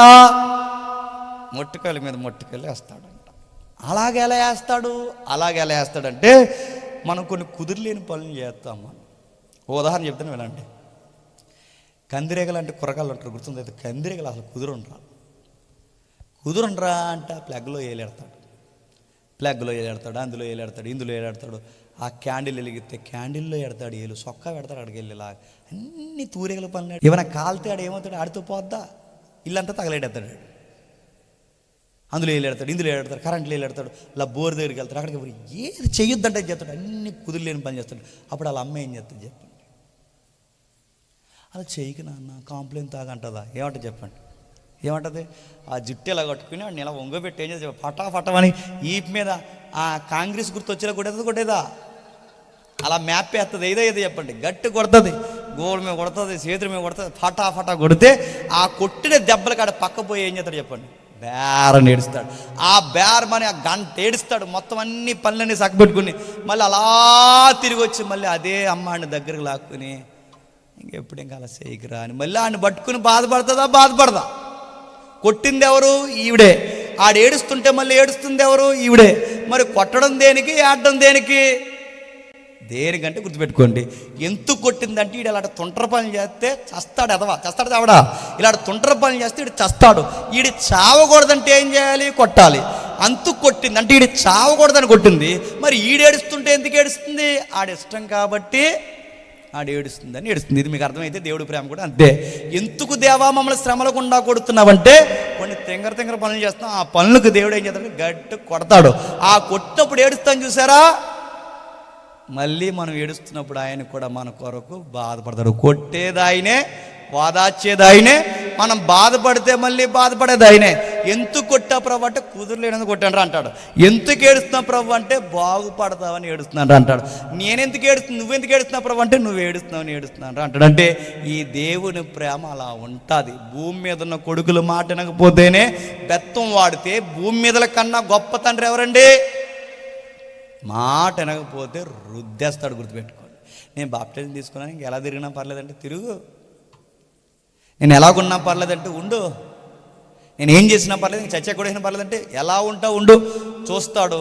టైం వచ్చినప్పుడు చెప్పండి రుద్దుతాడు. అలా ఎలా రుద్దుతాడంటే కొన్ని పాత్రలు తలతల మెరాలి అంటే చెప్పండి అప్పుడు ఏం చేస్తారు? ఇలా జస్ట్ సోప్ పెడితే సరిపోదు చెప్పండి, ఇసుకేసి పీసెట్టి సబ్బెట్టి బరాబరా రిద్దేస్తే తలతల మెరిసే పాత్ర వస్తుందా రాదా? జీవితంలో కొన్ని మరకలు ఉంటాయి, ఆ మరకలు ఇలా తుడిస్తే పోతాయి, కానీ కొన్ని మొండి మరకలు ఉంటాయి పోవు. అప్పుడు దేవుడు ఏం చేస్తాడు చెప్పండి? ఇసుకేస్తూ మెత్తాడు. గుర్తెట్టుకోండి. అవే శ్రమలు అంటే. యోబు జీవితంలోకి ఇలాంటివి ఉన్నాయంటే ఉన్నాయి. ఒక కనబడని డాగ్ ఉంది యోబు జీవితంలో. కనబడని డాగ్ అని తెలుసా? నేను నీతిమంతుడని ఒక డాగ్ ఉంది. ఎవ్వరును దేవుని ఎదుట నీతిమంతులు కారు. యెషయా కానీ, మీకా కానీ, ప్రవక్తల కానీ, ఇంక్లూడింగ్ యోబు కానీ, యేసు ప్రభు తప్ప, తండ్రి దేవుని కుమారుడు పరిశుద్ధాత్ములు తప్ప ఎవ్వరు నీతిమంతులు కాదు. ఒక్కడును నీతిమంతులు లేడు. కానీ ఎక్కడో యోబుకి నేను ఏం తప్పు చేశాను, నా నీతికి ఏంటి పరీక్ష, నా సెల్ఫ్ ఉంది చూసారా, అది కూడా దేవుడికి నచ్చదు. అది కూడా యోబులో దేవుడు తీసేయాలనుకున్నాడు కనుకే చెప్పండి శ్రమలు అనుమతించాడు. ఇప్పుడు చెప్పండి, శ్రమలు ఎందుకు అనుమతిస్తాడంటే దేవుడు మళ్ళీ చెప్తున్నాడు, తనకిష్టమైన పిల్లల్ని ఇంకా ఉన్నతమైన స్థాయిలో దేవుడు చూసుకోవడానికి శ్రమల గుండా దేవుడు పిలుస్తాడు, కొడతాడు, ఎంతగా నలపాలో అంతగా నలిపేస్తాడు. ఇది ఎబ్రీ పత్రిక 2వ అధ్యాయం 11వ వచనం చూడండి. ఎబ్రీ పత్రిక 2వ అధ్యాయం 11వ వచనం, 2వ అధ్యాయం 11వ వచనం. పరిశుద్ధపరచు వారికిని పరిశుద్ధపరచబడి వారికిని అందరికీ ఒక్కటే ఈ హేతువు చేత వారిని సహోదరులను పిలుచుటకు ఆయన సిగ్గుపడక నీ నామమును నా సహోదరులకు ప్రచురించదును, సమాజము మధ్య నీ కీర్తిని గానము చేసేదను. మరియు నేను ఆయన నమ్ముకున్నాను. ఇక్కడ సహోదరులను మనం పిలుస్తున్నది ఎవరండి? ప్రభు అయిన యేసుక్రీస్తు వారు. ఇప్పుడు చెప్పండి, ప్రభు అయిన యేసుక్రీస్తు వారిని మనం పిలిచాడంటే ప్రభు అయిన యేసుక్రీస్తు వారు శ్రమల గుండా నడిచి వెళ్ళిపోయినప్పుడు ఆయన వెంబడిస్తున్న మనం కూడా దేని గుండా నడిచి వెళ్ళాలి చెప్పండి? అపోస్తులు అలా నడిచారు కనుకే వాళ్ళకి భూమి మీద సుఖం లేకుండా పోయింది. ఆది సంఘం క్రీస్తుని వెంబడించారు కనుకే భూమి మీద తలవాల్చుటకైనను వాళ్ళకి స్థలం దొరకకుండా పోయింది. ఇప్పుడు క్రీస్తుని మనం వెంబడించక ఆశయాలకి ఆశీర్వాదాలకి వెంబడిస్తున్నాం కనుకే మన జీవితాల్లో శ్రమలు లేకుండా పోయాయి. ఒకవేళ శ్రమలు వచ్చినా అంతా సాతానుగాడే చేతనాడు అంటున్నాం. గుర్తుపెట్టుకోండి, సాతానుగాడే కాదు చెప్పండి, దేవుడే కొన్ని చేస్తాడు. అలా ఎలా చేస్తాడంటే నిన్ను కొన్ని మార్చడానికి దేవుడు చేస్తాడు. ఇంకా బాగా అర్థం కావాలి అంటే కొరింథీయులకు రాసిన మొదటి పత్రిక ఒకసారి చూడండి. కొరింథీయులకు రాసిన మొదటి పత్రిక త్వరగా కొరింథీయులకు రాసిన మొదటి పత్రిక, అపోస్తలుడైన పౌలు కొరింథీయులకు రాసిన మొదటి పత్రిక 11వ అధ్యాయం శ్రమలు ఇంకా ఎలా వస్తాయి చెప్తున్నా చూడండి. 11వ అధ్యాయం 29వ వచనం నుండి, 11వ అధ్యాయం 29వ వచనం నుండి. ప్రభు శరీరం అని విమర్శించక త్రాగువాడు తనకి శిక్షా విధి కలుగుటకై. చాలా మందికి శ్రమలు ఎందుకు వస్తున్నాయో తెలియదు. శ్రమలలో మరొక రకం ఏంటి చెప్పనా, చాలామంది ప్రభురాత్రి భోజనం ఎందుకు తీసుకుంటారో తెలియకుండానే తీసుకుంటారట. ఎందుకు తీసుకుంటున్నారో తెలియకుండా తీసుకుంటే వచ్చే బంపర్ ఆఫర్లు ఏంటి చెప్పనా, అక్కడ రాశాడు చెప్పండి. ఇందువలన మీలో అనేకులు బలహీనలు. అంటే ఈ మధ్యకాలంలో ఎక్కువ నీరసం చేస్తుందంటే ఏటో కానీ ఓఆర్ఎస్ తాగినా కానీ బలహీనంగా ఉంటుందంటే, నువ్వు ఓఆర్ఎస్ తాగిన నువ్వు ఎందుకు అలా అయిపోతుంది చెప్పినా, నువ్వు ద్రాక్ష రసంలో ఏదో తేడా చేస్తున్నావు. అందరికీ అర్థమవుతుందండి, అర్థమవుతున్న వాళ్ళకి అర్థమవుతుంది. ఈ ప్రభురాత్రి భోజనం ఎందుకు తీసుకోవాలి? ఇది ప్రభు యొక్క శరీరం అనియు ఇది ప్రభు యొక్క రక్తం అనియు ద్రాక్ష రసాన్ని రొట్టెను అంత విశ్వాసంతో చూసి తీసుకోవాలి. కానీ అలా తీసుకోరంట. చప్పగొందేంటి అన్నారు, చప్పగొందేంటి ఒప్పగొందేంటి అన్నారు అని అడుగుతున్నాను. మీకు ప్రభురాత్రి భోజనం వివేచన లేకుండా ఇలాంటి పాలు పంపులు మీరు పొందితే, వాటి విషయంలో బాధ్యత లేకపోతే, ప్రభురాత్రి భోజనం ఇంత తప్పుడు వ్యవహారం ఉంటే, దేవుడు వాటిని బట్టి కూడా మన జీవితంలోకి చెప్పండి శ్రమలు అనుమతిస్తాడంట. ఒక సంఘ పెద్దకి మనవడు ఉన్నాడు. ఆ మనవడు ఈ రొట్టె పంచుతారు కదండి, ఇలా పంచుతుంటారు కదా, ఇలా రొట్టె పంచినప్పుడు అందరూ కళ్ళు మూసుకుంటారు చాలా బాధ్యతగా. కళ్ళు మూసుకున్నప్పుడు మరి ఈ గారాల మనవడు వీడు వెనకాల వచ్చాడు. వచ్చి తాతయ్య నాకు కూడా తాతయ్య ద్రాక్షరసం నాకు, రొట్టె నాకంటే.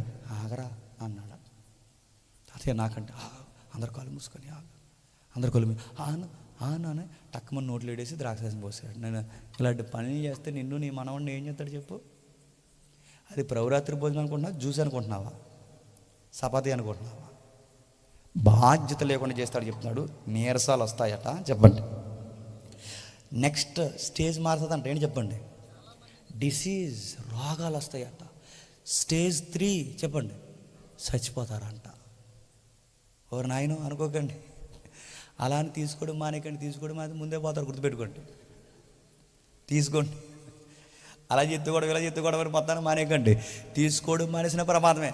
తీసుకున్నప్పుడు బాధ్యతగా తీసుకోకపోయినా శ్రమలు ఎన్ని రకాలు వస్తాయంటే ఇన్ని రకాలు వస్తాయి. 1, దేవుడు అనుమతిస్తాడు. 2, మనలో ఏదో మార్చడానికి అనుమతిస్తాడు. 3, మనం కొన్ని ఆజ్ఞలు తిన్నంగా పాటించకపోతే అనుమతిస్తాడు.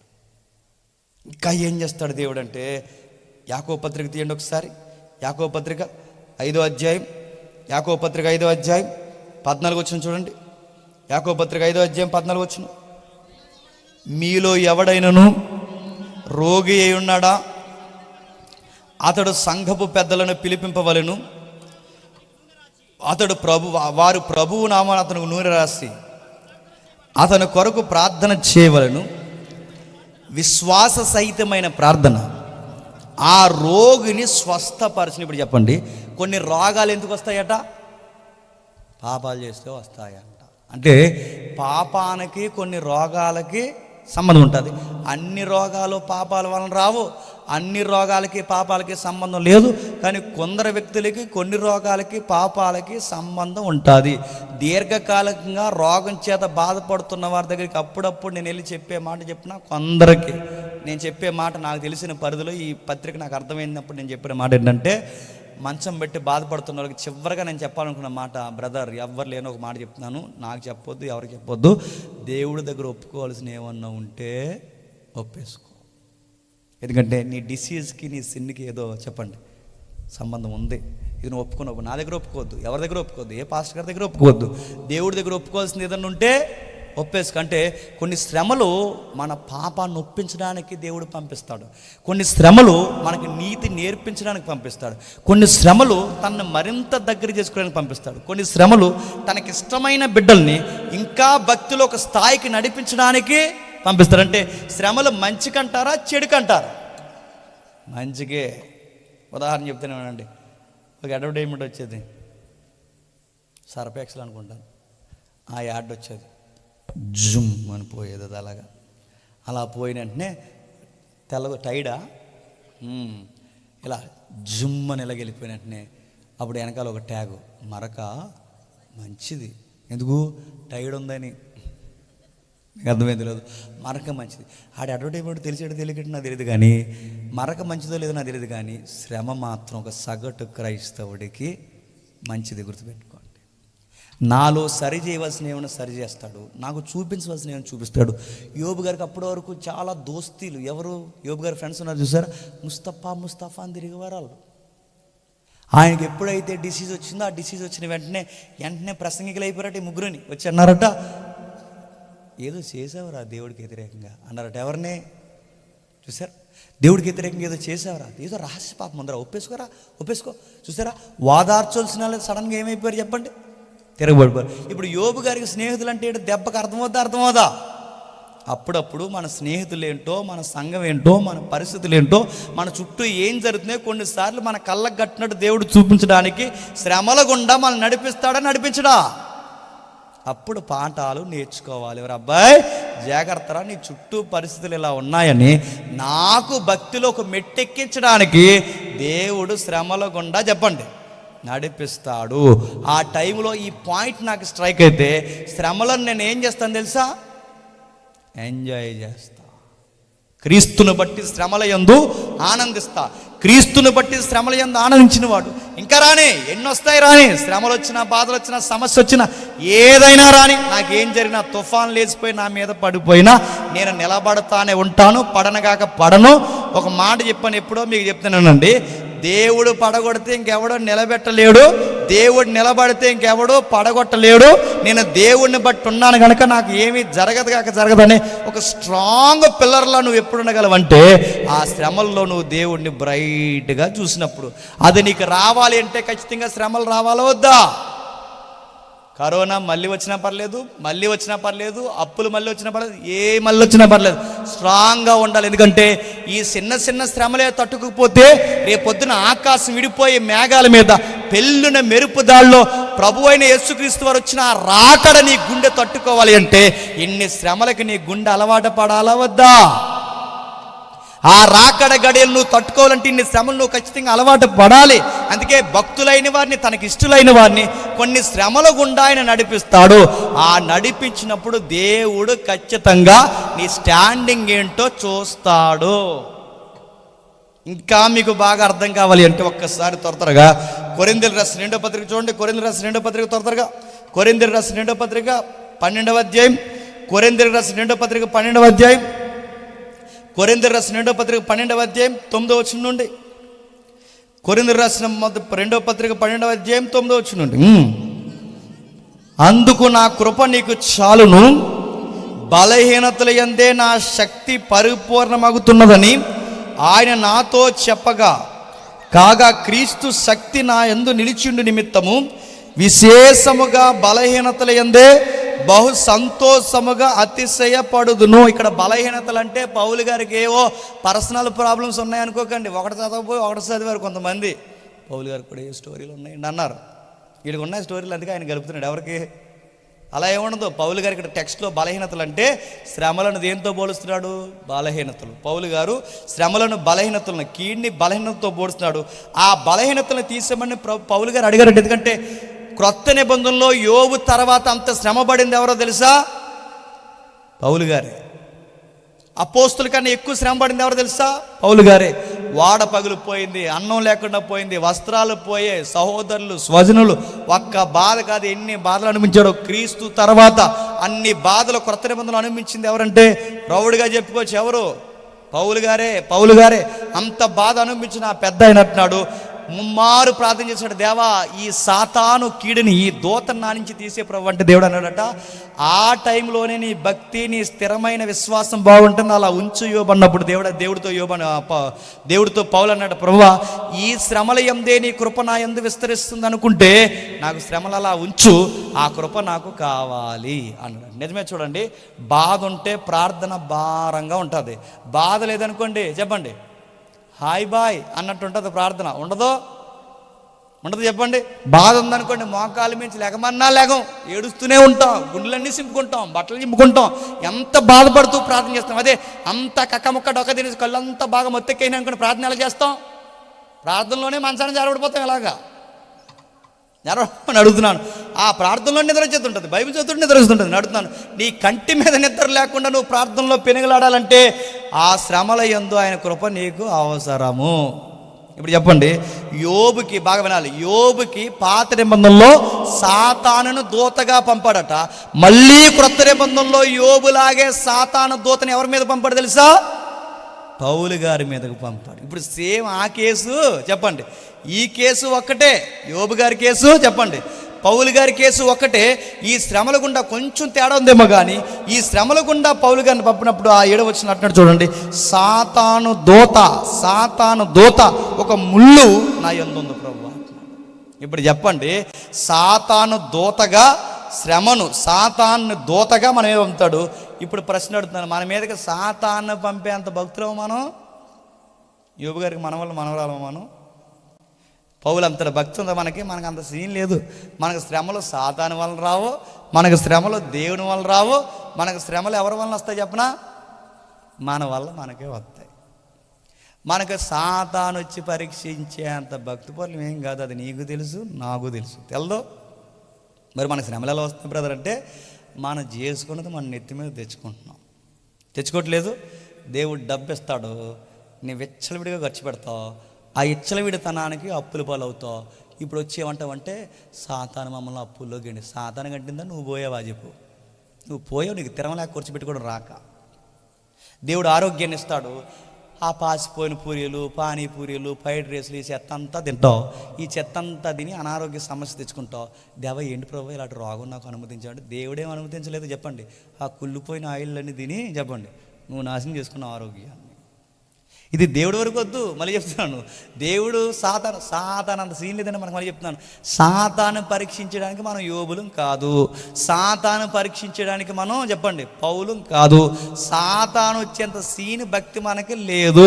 మనదంతా చేసేది అంటే మన తింగర నిర్ణయాలు చెప్పండి, మన తింగర పనుల వల్లనే చెప్పండి శ్రమలు వస్తాయి, ఆర్థిక ఇబ్బందులు వస్తాయి. అంటే ఆర్థికంగా ఏదో నష్టం చేసుకున్నావు, మానసికంగా బాధపడుతున్నామంటే మానసికమైన పని ఏదో చేసావు, శారీరకమైన శ్రమ పడుతున్నామంటే శారీరకమైన ఏదో ఇబ్బంది రోగాన్ని తెచ్చుకున్నావు. ఇవన్నీ నువ్వు చేసుకున్నవి, నువ్వు చేసుకున్నదే చెప్పండి నీ నెత్తి మీద తెచ్చుకుంటున్నావు. అందుకే పౌలు గారు అంటున్నారు, నాకు సాతాను వలన శ్రమ వచ్చింది అంటున్నారు. యోబు గారు ధైర్యంగా అంటున్నారు, సాతాను వల్లనే కాదు దేవుడి వలన కీడు అనుభవిస్తాను అంటున్నారు. వీళ్ళిద్దరిలో క్లారిటీ ఉంది. మరి మనకేం క్లారిటీ ఉందంటే మన నిజాయితీ ఒప్పుకుందాం. దేవా మేము సరిగ్గా నిర్ణయాలు తీసుకోక, సరిగ్గా నీ మీద ఆధారపడగా మేము చేసుకున్నవి, మేము ఇత్తినవే మళ్ళీ మేము కోస్తున్నామని ఒప్పుకుందాం. చివరికి ఒక మాట చెప్పి నేను ముగిస్తాను. దేవుడు అన్నాడట, కొన్ని మరణాల వలన కూడా మహిమను పొందుతాడట, అందుకు మరణాలు కూడా అనుమతిస్తాడట. ఈ మాట మనకు నచ్చదు. అంటే కొన్నిసార్లు మనం చచ్చిపోవడం దేవుడికి ఇష్టం అంటే చాలా ఇష్టం. గుర్తుపెట్టుకోండి, నువ్వు ఇలా రోడ్డు మీద వెళ్తున్నప్పుడు అలా తీసుకోవాలనుకుంటాడు తెలుసా? అదేం దేవుడు అంటే అదే బైబిల్ దేవుడు. మీకు భయం వేస్తుంది మీ రాత్రి అలా ఎలా అండి? ఇప్పుడు మనం అనుకుంటాం, అప్పుడు ప్రవీణ్ పగడాల గారు చనిపోయారు. అందరి మనసులో ఉన్నది ఏంటి చెప్పండి? మళ్ళీ అలాంటోడు సంఘానికి దొరకడు. ఆయనకి ఎంత చరిత్ర తెలుసు, ఎంత లాజికల్ సబ్జెక్ట్ తెలుసు, డిఫెన్స్ డిబేట్స్, ఎంత మెచ్యూరిటీ ఉంది ఆయనకి సొసైటీ పట్ల. అలాంటి ఆయన చనిపోయాడు, అందరం బాధపడుతున్నాం. ఎంత బాధపడుతున్నాం? మళ్ళీ ఆయన ఉంటే బాగుందని మనకు అనిపిస్తుంది లేదా? మనకే అనిపిస్తుంది, ఈయన ఉంటే సంఘానికి చాలా ఉపయోగపడతారని. అంత ఉపయోగపడేవాడిని దేవుడు చెప్పండి. మనకు అర్థం కానిది ఏంటంటే, అలా తీసుకెళ్ళిపోవడం వలన దేవునికి ఏం మహిమ వస్తుందంటే, దేవుడు అన్నాడు అది మహిమ. ఎక్కడ? యోహాను సువార్త చూడండి ఒకసారి. యోహాను సువార్త 11వ అధ్యాయం. యోహాను సువార్త 11వ అధ్యాయం మొదటి 4 వచనాలు. యోహాను సువార్త 11వ అధ్యాయం మొదటి 4 వచనాలు. మరియు ఆమె సహోదరి అయిన మార్త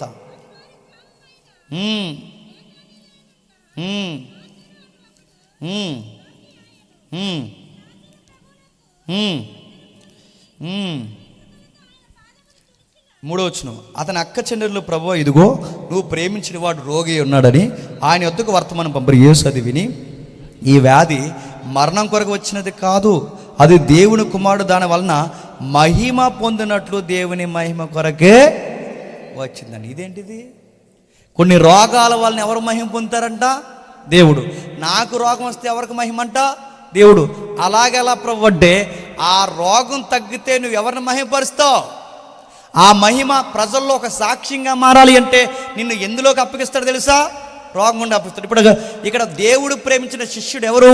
లాజరు.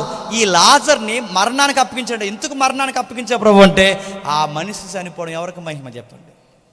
అది ఎలాగంటే కొన్ని లెక్కలు మనకు అర్థం కావు. ఈ మనిషి ఉంటే బాగుండని మనం అనుకుంటాం, కానీ దేవుడు ఏమన్నాడు తెలుసా? కొందరు చనిపోవడం నాకు మహిమ. స్తెఫను చనిపోయాడు, స్తెఫను బతుకుంటే బాగుండి అనిపిస్తుంది మనకి, కానీ స్తెఫను చనిపోయాడు. సింహాల బోన్లో నుంచి దానియేలును రక్షించిన దేవుడు రాళ్ళ దెబ్బల నుంచి ఎవరిని రక్షించలేదో తెలుసా? స్తెఫను రక్షించలేదు. అక్కడ దానియేలును రక్షించాడు, ఇక్కడ స్తెఫను ఎందుకు రక్షించాడు? ఎందుకంటే అక్కడ దానియేలును రక్షించి శాసనాలు చేయించాలి. ఇక్కడ స్తెఫను ఎందుకు రక్షించాడు అంటే ఇక్కడ స్తెఫను చనిపోవాలి. ఆ చావు ముద్ర పౌలు అనే వ్యక్తి జీవితం మీద పడాలి. పౌలు అనే ఒక గొప్ప వ్యక్తి మారాలంటే ఇక్కడ ఎవరు చనిపోవాలి చెప్పండి? కొన్ని మరణాలు ఎవరికి మహిమ చెప్పండి? మీకు ఉదాహరణ చెప్తాను వినండి, త్వరగా ముగిస్తాను. ఈ తెలంగాణ జిల్లాలో ఒక ఊరుంది, నాకు సరిగ్గా గుర్తు రాలేదు, ముదుగొండ. లోపలికి వెళితే అన్యుల నుంచి కనెక్ట్ అయ్యారు, వాళ్ళు కన్వర్ట్ అయ్యి లోపలికి వచ్చారు. ఈ మా ఏరియాకి వచ్చి వర్షిప్ చూసుకుని వెళ్ళిపోదాం అనుకున్న టయానికి ఆ తమ్ముడికి యాక్సిడెంట్ అయిపోయి చనిపోయాడు. లారీ ఫీల్డ్లో ఉంటారు, చాలా భక్తిపరుడు. లారీ ఫీల్డ్లో కూడా వాళ్ళు చాలా చక్కగా వాక్యాలు చదువుకుంటారు, అన్నీ వాళ్ళకి ఎర్లీ మార్నింగ్ ప్రేయర్స్ ఉంటాయి. అంత మంచి వ్యక్తి సడన్గా చనిపోయాడు. చనిపోయిన వెంటనే ఇప్పుడు అన్యుల నుంచి మరి అప్పటికే అన్యులందరూ తినేస్తున్నారు వాళ్ళని.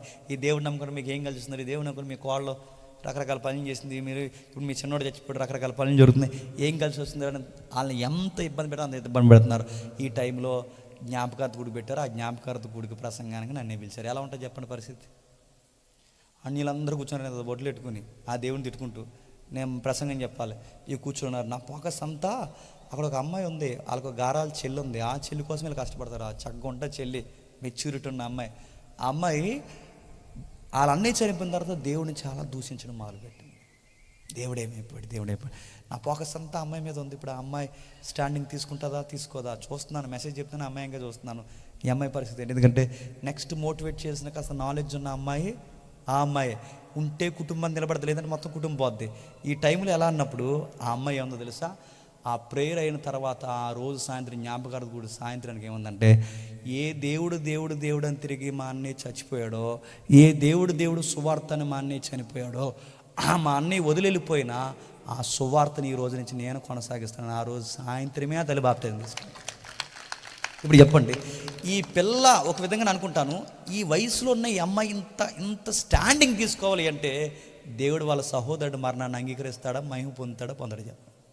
అది కొన్ని మనకు అర్థం కావు, జీర్ణించుకోవడానికి ఇబ్బందిగా ఉంటుంది. కానీ ఇలాంటి అమ్మాయి అంత బాగా చదువుకుంటున్న అమ్మాయి మారాలి అంటే కొన్ని మరణాలు దేవుడు చెప్పండి అంగీకరిస్తాడు. ఇక్కడ లాజరు చనిపోయాడట. లాజరు ఎందుకు చనిపోయాడంటే దేవుడు కుమారుడు మహిమ పొందాలి. ఎలా మహిమ పొందుతాడు? ఆ మనిషి కుళ్ళిపోవాలి, లోపల పాతి పెట్టాలి. ఆ లోపల పాతి పెట్టిన తర్వాత మనిషి కుమారుడు అక్కడికి రావాలి. ఆ మనిషి కుమారుడు ఎలుగెత్తి పిలవాలి. లాజరు బయటికి రానగానే పేత వస్త్రాలతో అలా బయటకు వచ్చాడు. వచ్చినట్టుగా ఆ వచ్చినోడు పోయి భోజనాల్లో కూర్చున్నాడు. భోజనాలు వడ్డించే వాళ్ళకి ఎలా ఉంటుందండి? ఇప్పుడు మన చచ్చిపోండి ఈరోజు భోజనాలకు వచ్చాడు అనుకోండి, ఎలా ఉంటుంది? అడేలా కూర్చుని కొంచెం సాంబార్ అన్నాడు అనుకోండి, ఎలా ఉంటుందండి? సాంబార్ ఉండదు, కూర ఉండదు, రైస్ చేసేవాడు ఉంటాడా? అదో వింత. ఆ ఫస్ట్ సెంచరీలో, మొదటి శతాబ్దంలో లాజరు చనిపోవడం కాదు, యేసు ప్రభువుతో పాటు భోజనాలు కూర్చుంటే ఊరంతా చూడడానికి వస్తుందంటే ఎవరిని? లాజర్ని చూస్తుంది, యేసుక్రీస్తుని చూస్తున్నారు. లాజర్ని చూస్తుంది, యేసుక్రీస్తుని చూస్తున్నారు. లాజర్ని చూసి అప్పుడు ఊరన్న మాట చెప్పినా ఈయన నిజముగా దేవుని కుమారుడు. ఆ మహిమ రావాలి అంటే లాజరు చనిపోవాలి, కుళ్ళిపోవాలి. చెప్పండి, లాజరు మళ్ళీ బతికి బయటికి రావాలి. కొన్ని లెక్కలు ఎలా ఉంటాయో తెలియదు. కొన్ని శ్రమలు కొంతకాలం వరకు మనకు అర్థం కావు, కానీ కొంతకాలం పోయిన తర్వాత అవి అప్పుడు అంతకు అనుమతించావా అని తీరుగ్గా అప్పుడు అర్థమవుతాయి. అప్పుడు దేవుడు ఏంటో మనకే చెప్పండి బోధపడతాది. ఇంత విన్న తర్వాత చెప్పండి, శ్రమలకు కావాలంటారా వద్దంటారా? కావాలనండి. భక్తిలో ఒక మెట్టు ఎదగాలి అంటే చెప్పండి శ్రమలు. ప్రభువా మేలు చేసిన నీ వశమే, చెప్పండి కీడు చేసిన నీ వశమే, నువ్వు ఏం చేసినా తట్టుకునే శక్తిని మాత్రం చెప్పండి నాకు ఇవ్వు ప్రభువా అని అడగండి. మేలుకరంగా మీ జీవితాన్ని మారుస్తాడు. పేతురు రాసిన మొదటి పత్రిక 5వ అధ్యాయం, త్వరగా పేతురు రాసిన మొదటి పత్రిక 5వ అధ్యాయం, పేతురు రాసిన మొదటి పత్రిక 5వ అధ్యాయం 9-10 వచనాలు చూడండి ఒకసారి. లోకమందున్న మీ సహోదరులు యందు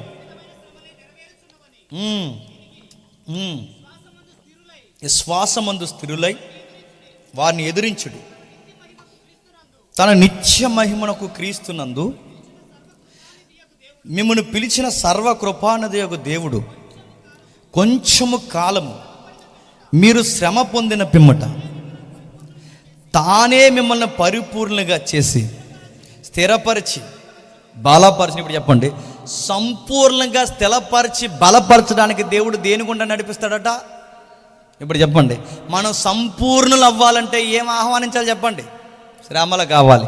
మనం పరిపూర్ణంగా నిలబడాలంటే ఏం కావాలని కోరుకోవాలి చెప్పండి? శ్రమలు కావాలి. దేవుడిచ్చే మహిమను మనం పొందుకోవాలంటే ఏం కావాలని కోరుకోవాలి చెప్పండి? అంతేగాని ఒక రోగం వచ్చేసరికి డాక్టర్ గారు పైనుంచి కిందకి ఇలా చూసినట్టు నీకు 2 మోషన్స్ అయిపోకూడదు. హాస్పిటల్కి వెళ్ళినా డాక్టర్ గారు ఇలా పైనుంచి కింద చూసి ఒకడికి వచ్చావా, ఎవరైనా తీసుకొచ్చావా అన్నారంట డాక్టర్ గారు. అంతే, చెప్పండి ఏమైందని అడిగారు. అడుగుతాను, నీకు డాక్టర్ గారు నీ అంగ చూడకుండా చూసి సీట్ రేస్తే భయం వేద్ది నీకు, నీ కరోనా వచ్చిందంటే భయం వేద్ది నీకు, ఏదనంటే నీకు సేమ సిటికమంటే నీకు అడుగుతున్నాను, అసలు నీకు శ్రమలు ఎదుర్కోవడం వచ్చా? క్రైస్తవుడు ఎలా ఉండదు చెప్పనా? ఏదైనా రాని, ఏదైనా జరగని, ఎవరైనా తిరగబడిని, ఏదన్నా అయిపోని, నా దేవుడు నాతో ఎల్లవేళలా ఉంటాడు, నేను ఎదుర్కోవడానికి రెడీ అన్నట్టు ఉండాలి. ఎందుకంటే నన్ను దేవుడు ఎక్కడికో చెప్పండి నడిపిస్తున్నాడని నేర్చుకోవడానికి కొన్ని శ్రమలు దేవుడు మనకి చెప్పండి అనుమతిస్తాడు. చివరికి ఒక ఉదాహరణ చెప్పి నేను ముగిస్తాను. మొదటి శతాబ్దంలో కొన్ని కేసులు రికార్డ్ అయ్యాయి. రోమ్ కొలీసియం అని ఉంటుంది, పెద్దది, 50,000 మంది కూర్చుంటారు. అలా పెద్ద స్టేడియం అన్నమాట, ఇలా రౌండ్గా ఉంటుంది, ఫుట్బాల్ స్టేడియం లాగా. ఆ 50,000 మంది అక్కడ కూర్చుంటే ఆ 50,000 మంది చూస్తుండగా 7 కొడుకులను ఒకేసారి తల్లి ముందు చంపేశారట. చివరి బిడ్డ, చిన్నబిడ్డ చనిపోతున్నప్పుడు 6 చంపే చిన్నబిడ్డని చెప్పు, ఈ ఒడిలో ఉన్న కూడా చంపేస్తాం. ఎందుకు చంపేస్తున్నారంటే క్రీస్తుని రాజు అంటారా, లేదా నీరో చక్రవర్తిని రాజు అంటారా, ఇంకో దెబేరియస్ రాజు అంటారా, లేదా క్రీస్తుని రాజు అంటారా? ఈ చక్రవర్తి రాజా, క్రీస్తు రాజా? క్రీస్తుని రాజు అంటే చంపేస్తాం, లేదు ఈ మనిషే రాజుని ఒప్పుకుంటే బతకనిస్తాం. మీకు మనుష్యుడు దేవుడు అని ఒప్పుకుంటారా, ఈ యేసుని దేవుడు అని ఒప్పుకుంటారా తెలుసుకుంటే యేసే దేవుడు అని అన్నందుకు 7 కొడుకులను ఒకేసారి చంపేశారట. ఆ చివరి కొడుకుని చంపుతున్నప్పుడు తల్లిని కూడా దగ్గరికి లాక్కుని ఆ కొడుకుని కూడా ఇలా నేలకేసి కొట్టి చంపేశారట. ఆ తల్లి ఓ మాట అంది, నా 6 కొడుకుని చంపేశారు, నా 7వ కొడుకుని చంపేశారు. ఒక మాట అంటున్నాను, చివరికి నన్ను చంపేసిన, నా మెడ మీద తలకాయ తీసేసిన, నాకెప్పటికీ నా జీవితంలో నజరేడైన యేసే రాజు తప్ప ఇంకెవరు రాజు కదన్నారు. తర్వాత ఇంకేం చేశారు తెలుసా? భార్యల ముందు భర్తను చంపేశారు, భర్తల ముందు భార్యను చంపేశారు, కొడుకుల ముందు తల్లిని చంపేశారు, తల్లుల ముందు కొడుకుని చంపేశారు. ఒక్కొక్కరిని ఒక్కొక్క రకరకాలుగా చంపేస్తున్నారు. ఇలా చంపేస్తున్నప్పుడు ఈ 50,000 మంది చూస్తున్నారంట. భార్యని చంపేస్తుంటే భర్త ఏం మాట్లాడలేదు, భర్తని చంపేస్తుంటే భార్య ఏం మాట్లాడట్లేదు, కొడుకుని చంపేస్తుంటే తల్లి ఏం మాట్లాడలేదు, తల్లిని చంపేస్తుంటే కొడుకులు ఏం మాట్లాడలేదు. అందరి నోట ఒకటే మాట వస్తుంది, క్రీస్తే రాజు, క్రీస్తే రాజు అని. 50,000 మంది చూసి అనుకున్నారట, ఒక నిర్ణయానికి వచ్చారట. జరిగిన చరిత్ర నేను చెప్తున్నాను. అరే స్టేడియంలో కూర్చున్న వాళ్ళందరూ ఇలా అరే ఒక తల్లిని చంపేస్తుంటే కొడుకు ఇంకా క్రీస్తు అంటాడు, ఒక కొడుకుని చంపేస్తుంటే తల్లి ఇంకా క్రీస్తు అంటుంది, ఒక భర్తని చంపేస్తుంటే ఇంకా ఆ భార్య క్రీస్తు అంటుంది, ఒక భార్యని చంపేస్తుంటే ఇంకా భర్త క్రీస్తు అంటున్నాడు, వీళ్ళు ఎవరిని చంపేసిన ఇంకా క్రీస్తు అంటున్నారు అని 50,000 మంది ఏడుస్తూ ఆ సీన్ చూసి అక్కడి నుంచి స్టేడియం నుంచి ఎక్కడ పరిగెట్టారో తెలుసా? అసలు ఎంత చంపేస్తున్నా దేవుడు అని కొట్టుకుంటున్నారంటే ఆ దేవుళ్ళో ఏం గొప్పతనం ఉందని ఆ స్టేడియం నుంచి సంఘాలకు ఆ రోజు ప్రజలు పరిగెట్టారంట. ఇప్పుడు చెప్పండి, ఆ రోజు ఆ స్టేడియంలో క్రైస్తవులు అలా చనిపోకపోతే అంతమంది క్రైస్తవులుగా మారే అవకాశం మొదటి శతాబ్దంలో చెప్పండి లేదట. ఇప్పుడు ఈ మరణాల ద్వారా అనేకులకి మార్పుకి చెప్పండి కారణమయ్యింది. ఇప్పుడు చెప్పాలి, నీకు ఇన్ని శ్రమలన్నీ నీకే వస్తున్నాయంటే నీ ద్వారా ఎవరికో దేవుడు ధైర్యం ఇవ్వబోతున్నాడు. అది గుర్తుపెట్టుకో. నాకు శ్రమలు వస్తున్నాయంటే నా ద్వారా దేవుడు ఎవరికో ధైర్యం ఇవ్వాలనుకుంటున్నాడు. ఒక ఆవిడ ఎలాగుంటుంది, ఆవిడకి అన్ని కష్టాలే. అదే మన సామెత ఉంది కదా, సినిమా కష్టాలు అనమాట. అన్నీ ఆవిడకి కష్టాలు ఉంటాయి. ఆవిడకు బలహీనత ఏంటంటే వచ్చిన వాళ్ళందరికీ చెప్పేస్తుంటుంది. ఏమనంటే నాకు ఇలా జరిగిందా, అలా జరిగిందా, ఆర్థికంగా, మానసికంగా, సంసారం అన్నీ చెప్పేస్తుంది. అన్ని కష్టాలు ఆవిడకి అందరికి చెప్పేస్తుంటే ఆవిడ కష్టాలు ఎన్న వాళ్ళందరికీనట జాలి కన్నా ధైర్యం ఎక్కువ వచ్చిందంట. ఎందుకంటే ఈవిడికన్నా మేమే బాగున్నామని. అంటే మీకు భాగమేనండి. అరే బాబు వీడికి ఈవిడ కష్టం, ఈవిడికన్నా మేము బాగున్నాం దేవా నీకు స్తుతి కలుగును కాక అన్నారు. అంటే ఈవిడ సాక్షి, ఈవిడ కష్టాలని ఇతరులకు ఏమవుతుంది చెప్పండి. అప్పుడు ఆవిడకి అర్థమైందంటే కొన్ని రోజులు కరే నేను నా బాధలన్నీ చెప్పుకుంటుంటే వీళ్ళకి ధైర్యం వచ్చేస్తుంది, నాకు ధైర్యం రావట్లేదని తర్వాత అర్థమైంది. ఇలాంటి వాళ్ళకి ధైర్యం ఇవ్వడానికే నాకు శ్రమలు ఇచ్చా ప్రవ్వా అని ఇప్పుడు గొప్ప సువార్థికురాలు అయ్యింది. ఇప్పుడు చెప్పండి, కొన్ని శ్రమలు వచ్చినప్పుడు ఎగిరి గంతులేయండి. ఎవరికి రాలని ఇబ్బంది మీకే వచ్చినప్పుడు నేను సంథింగ్ స్పెషల్ ప్రవ్వా నీకని దేవునికి చెప్పండి, ప్రైజ్లాడి చెప్పండి. అలా చేయి మా ప్రార్థన.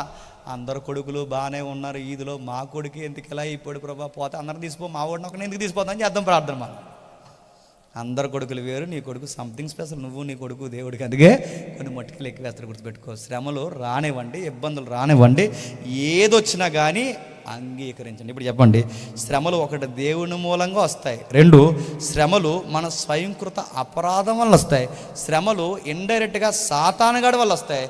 ఈ మూడు స్టేజ్ల్లో నువ్వు ఏ స్టేజ్లో ఉన్నావు చెక్ చేసుకోవాల్సిన బాధ్యత చెప్పండి నీదే. మన వలన వచ్చినవైతే దేవుడి దగ్గర ఒప్పుకొని క్షమాపణ అడగండి, గడ్డి పరకు తీసినట్టు ఇలా తీసి పడేస్తాడు. లేదు దేవుని వల్లనే వస్తే నిన్ను ఒక మెట్టు ఎక్కిస్తున్నాడు అన్న సంగతి మాత్రం మర్చిపోకు. సాతాను వల్ల నీ శ్రమలు కలిగితే ఇంకా గుర్తుపెట్టుకో, దేవుడు నీలో ఇంకా క్వాలిటీ ఏదో కోరుకుంటున్నాడు. ఇప్పుడు చెప్పండి, దేవుడి వలన దీవెనలే కాదు చెప్పండి, కీడు కూడా. ఇప్పుడు చదవండి ఫిలిప్పీ పత్రిక 1వ అధ్యాయం 30వ వచనం. ఫిలిప్పీ పత్రిక 1వ అధ్యాయం 30వ వచనం చదవండి. ఫిలిప్పీ పత్రిక 1వ అధ్యాయం 30వ వచనం. క్రీస్తునందు విశ్వాసముంచుట మాత్రమే కాక ఆయన పక్షమున శ్రమపడుటయు ఆయన పక్షమున మీకు అనుగ్రహింపబడి ఉన్నది. ఇప్పుడు చెప్పండి, క్రీస్తునందు శ్రమ పడడమే కాదు, క్రీస్తునందు విశ్వాసం ఉంచడమే కాదు, మనం యేసుక్రీస్తు వారిని ఎందుకు నమ్ముకున్నామంటే చెప్పండి, శ్రమలు అనుభవించడానికి కూడా నమ్ముకున్నాం. ఒక సగటు క్రైస్తవుడు, పేతురు గారు అంటారు, భూమి మీద క్రైస్తవుడు అవునందుకు శ్రమను అనుభవించాలంట. ఆ పేరుని బట్టి సిగ్గుపడక. బయట వాళ్ళకి ధైర్యం ఏంటి చెప్పను, రే మీలాంటి బాధలే కనుక మాకు వస్తే ఎప్పుడో సూసైడ్ చేసుకుని చచ్చిపోదురా, మీరెంత ధైర్యంగా మీరు ఎలా ఉండగలుగుతున్నారా అన్నప్పుడు అలా చెప్పాలి. ఏమని చెప్పనా, మేము మీలాంటి వాళ్ళమేరా, కానీ మేము ఎలా ధైర్యంగా ఎలా ఉండగలుగుతున్నామంటే మా దేవుణ్ణి బట్టి ఉండగలుగుతున్నామరా అని చెప్పాలి మీరు. అప్పుడు సువార్త. మీరు చెప్పరు, ఏం చెప్తారు చెప్పండి, నాకేదో అనిపిస్తుందిరా, చర్చికి వెళ్తున్నాను కానీ ఏమి సమాధానం లేదు, ఎక్కడికి వెళ్ళాలరా అంటే అంటాడు, అక్కడికి వెళ్దాం రా అంటాడు అనకండి. వాళ్ళకి ఆన్సర్ చెప్పండి, ఏమనంటే మీరు ఎదుర్కోలేని శ్రమను మేము ధైర్యంగా ఎలా ఎదుర్కొంటాం చెప్పనా, అది కరువైనను ఖడ్గమైనను, తుఫానైనను బాధైనను, శత్రువైనను మనసైనను క్రీస్తు ప్రేమ నుంచి ఏది మమ్మల్ని చెప్పండి ఏరు చేయదు. దాన్ని బట్టి మేము ఎలా ఉంటున్నాం తెలుసా, నిశ్చయముగా స్ట్రాంగ్గా మేము నిలబడుతున్నాం. అందుకే శ్రమల్లోనూ సంతోషంగా ఉంటాం, మేలుల్లోనూ సంతోషంగా ఉంటాం. ఈ భూమి మీద నిలువరమైన గుడారం లేకపోయినా సంతోషంగా ఉంటాం. ఈ రాత్రి సభ మీకు అర్థం కావాల్సింది, దేవా నా జీవితంలో నువ్వేమి చేసినా నువ్వే చెప్పండి మహిమ పొందును గాక. Amen, amen, amen. ప్రార్థన. ప్రేమగల తండ్రి, కృపగల దేవ, అందరికీ సంగతులు అర్థమయ్యే నాకు తెలియదు తండ్రి, విలువైన సంగతులు అందించారు తండ్రి. మీ వలన కేవలం మేలే కాదు, కీడు కూడా మేము అనుభవించాలి తండ్రి. మా జీవితంలో ఏది జరిగినా ఆ శ్రమ ఎందుకు వస్తుందో ఆలోచించుకునే మెచ్యూరిటీ మాకు ఇవ్వు తండ్రి, మాకు అనుగ్రహించండి. అది లేనప్పుడు తండ్రి శ్రమలను చూడడం మాకు రాకపోతే, శ్రమల వలన తండ్రి అయితే మీకు దగ్గర అవుతాం, లేదా శ్రమలను బట్టి మీకు దూరం అయిపోతాం తండ్రి. ఈ రెండిట్లో తండ్రి మొదటదే మాకు జరగాలి, మీకు దగ్గర అయిపోవాలి. మీరు మమ్మల్ని కొట్టాలి, మమ్మల్ని తిట్టాలి, గద్దించాలి, మమ్మల్ని బాగుపరచాలి, మమ్మల్ని మళ్ళీ సరిచేయాలి, మీరు కావలసిన మార్గంలో మమ్మల్ని పెట్టుకోవాలి తండ్రి. అలాంటి శ్రమలు ఎన్నైనా మాకు అనుమతించినా మేము సంతోషంగా స్వీకరిస్తాం. మా పరిస్థితులను, మా శ్రమలను, మా వ్యక్తులను, సహవాసాన్ని అన్నింటినీ మీ చేతులకు అప్పగిస్తూ ఆశీర్వాదకరంగా మమ్మల్ని మారుస్తారని కోరుతూ క్రీస్తు నామమున ప్రార్థన సమర్పిస్తున్నాం తండ్రి. Amen, amen, amen. సరే.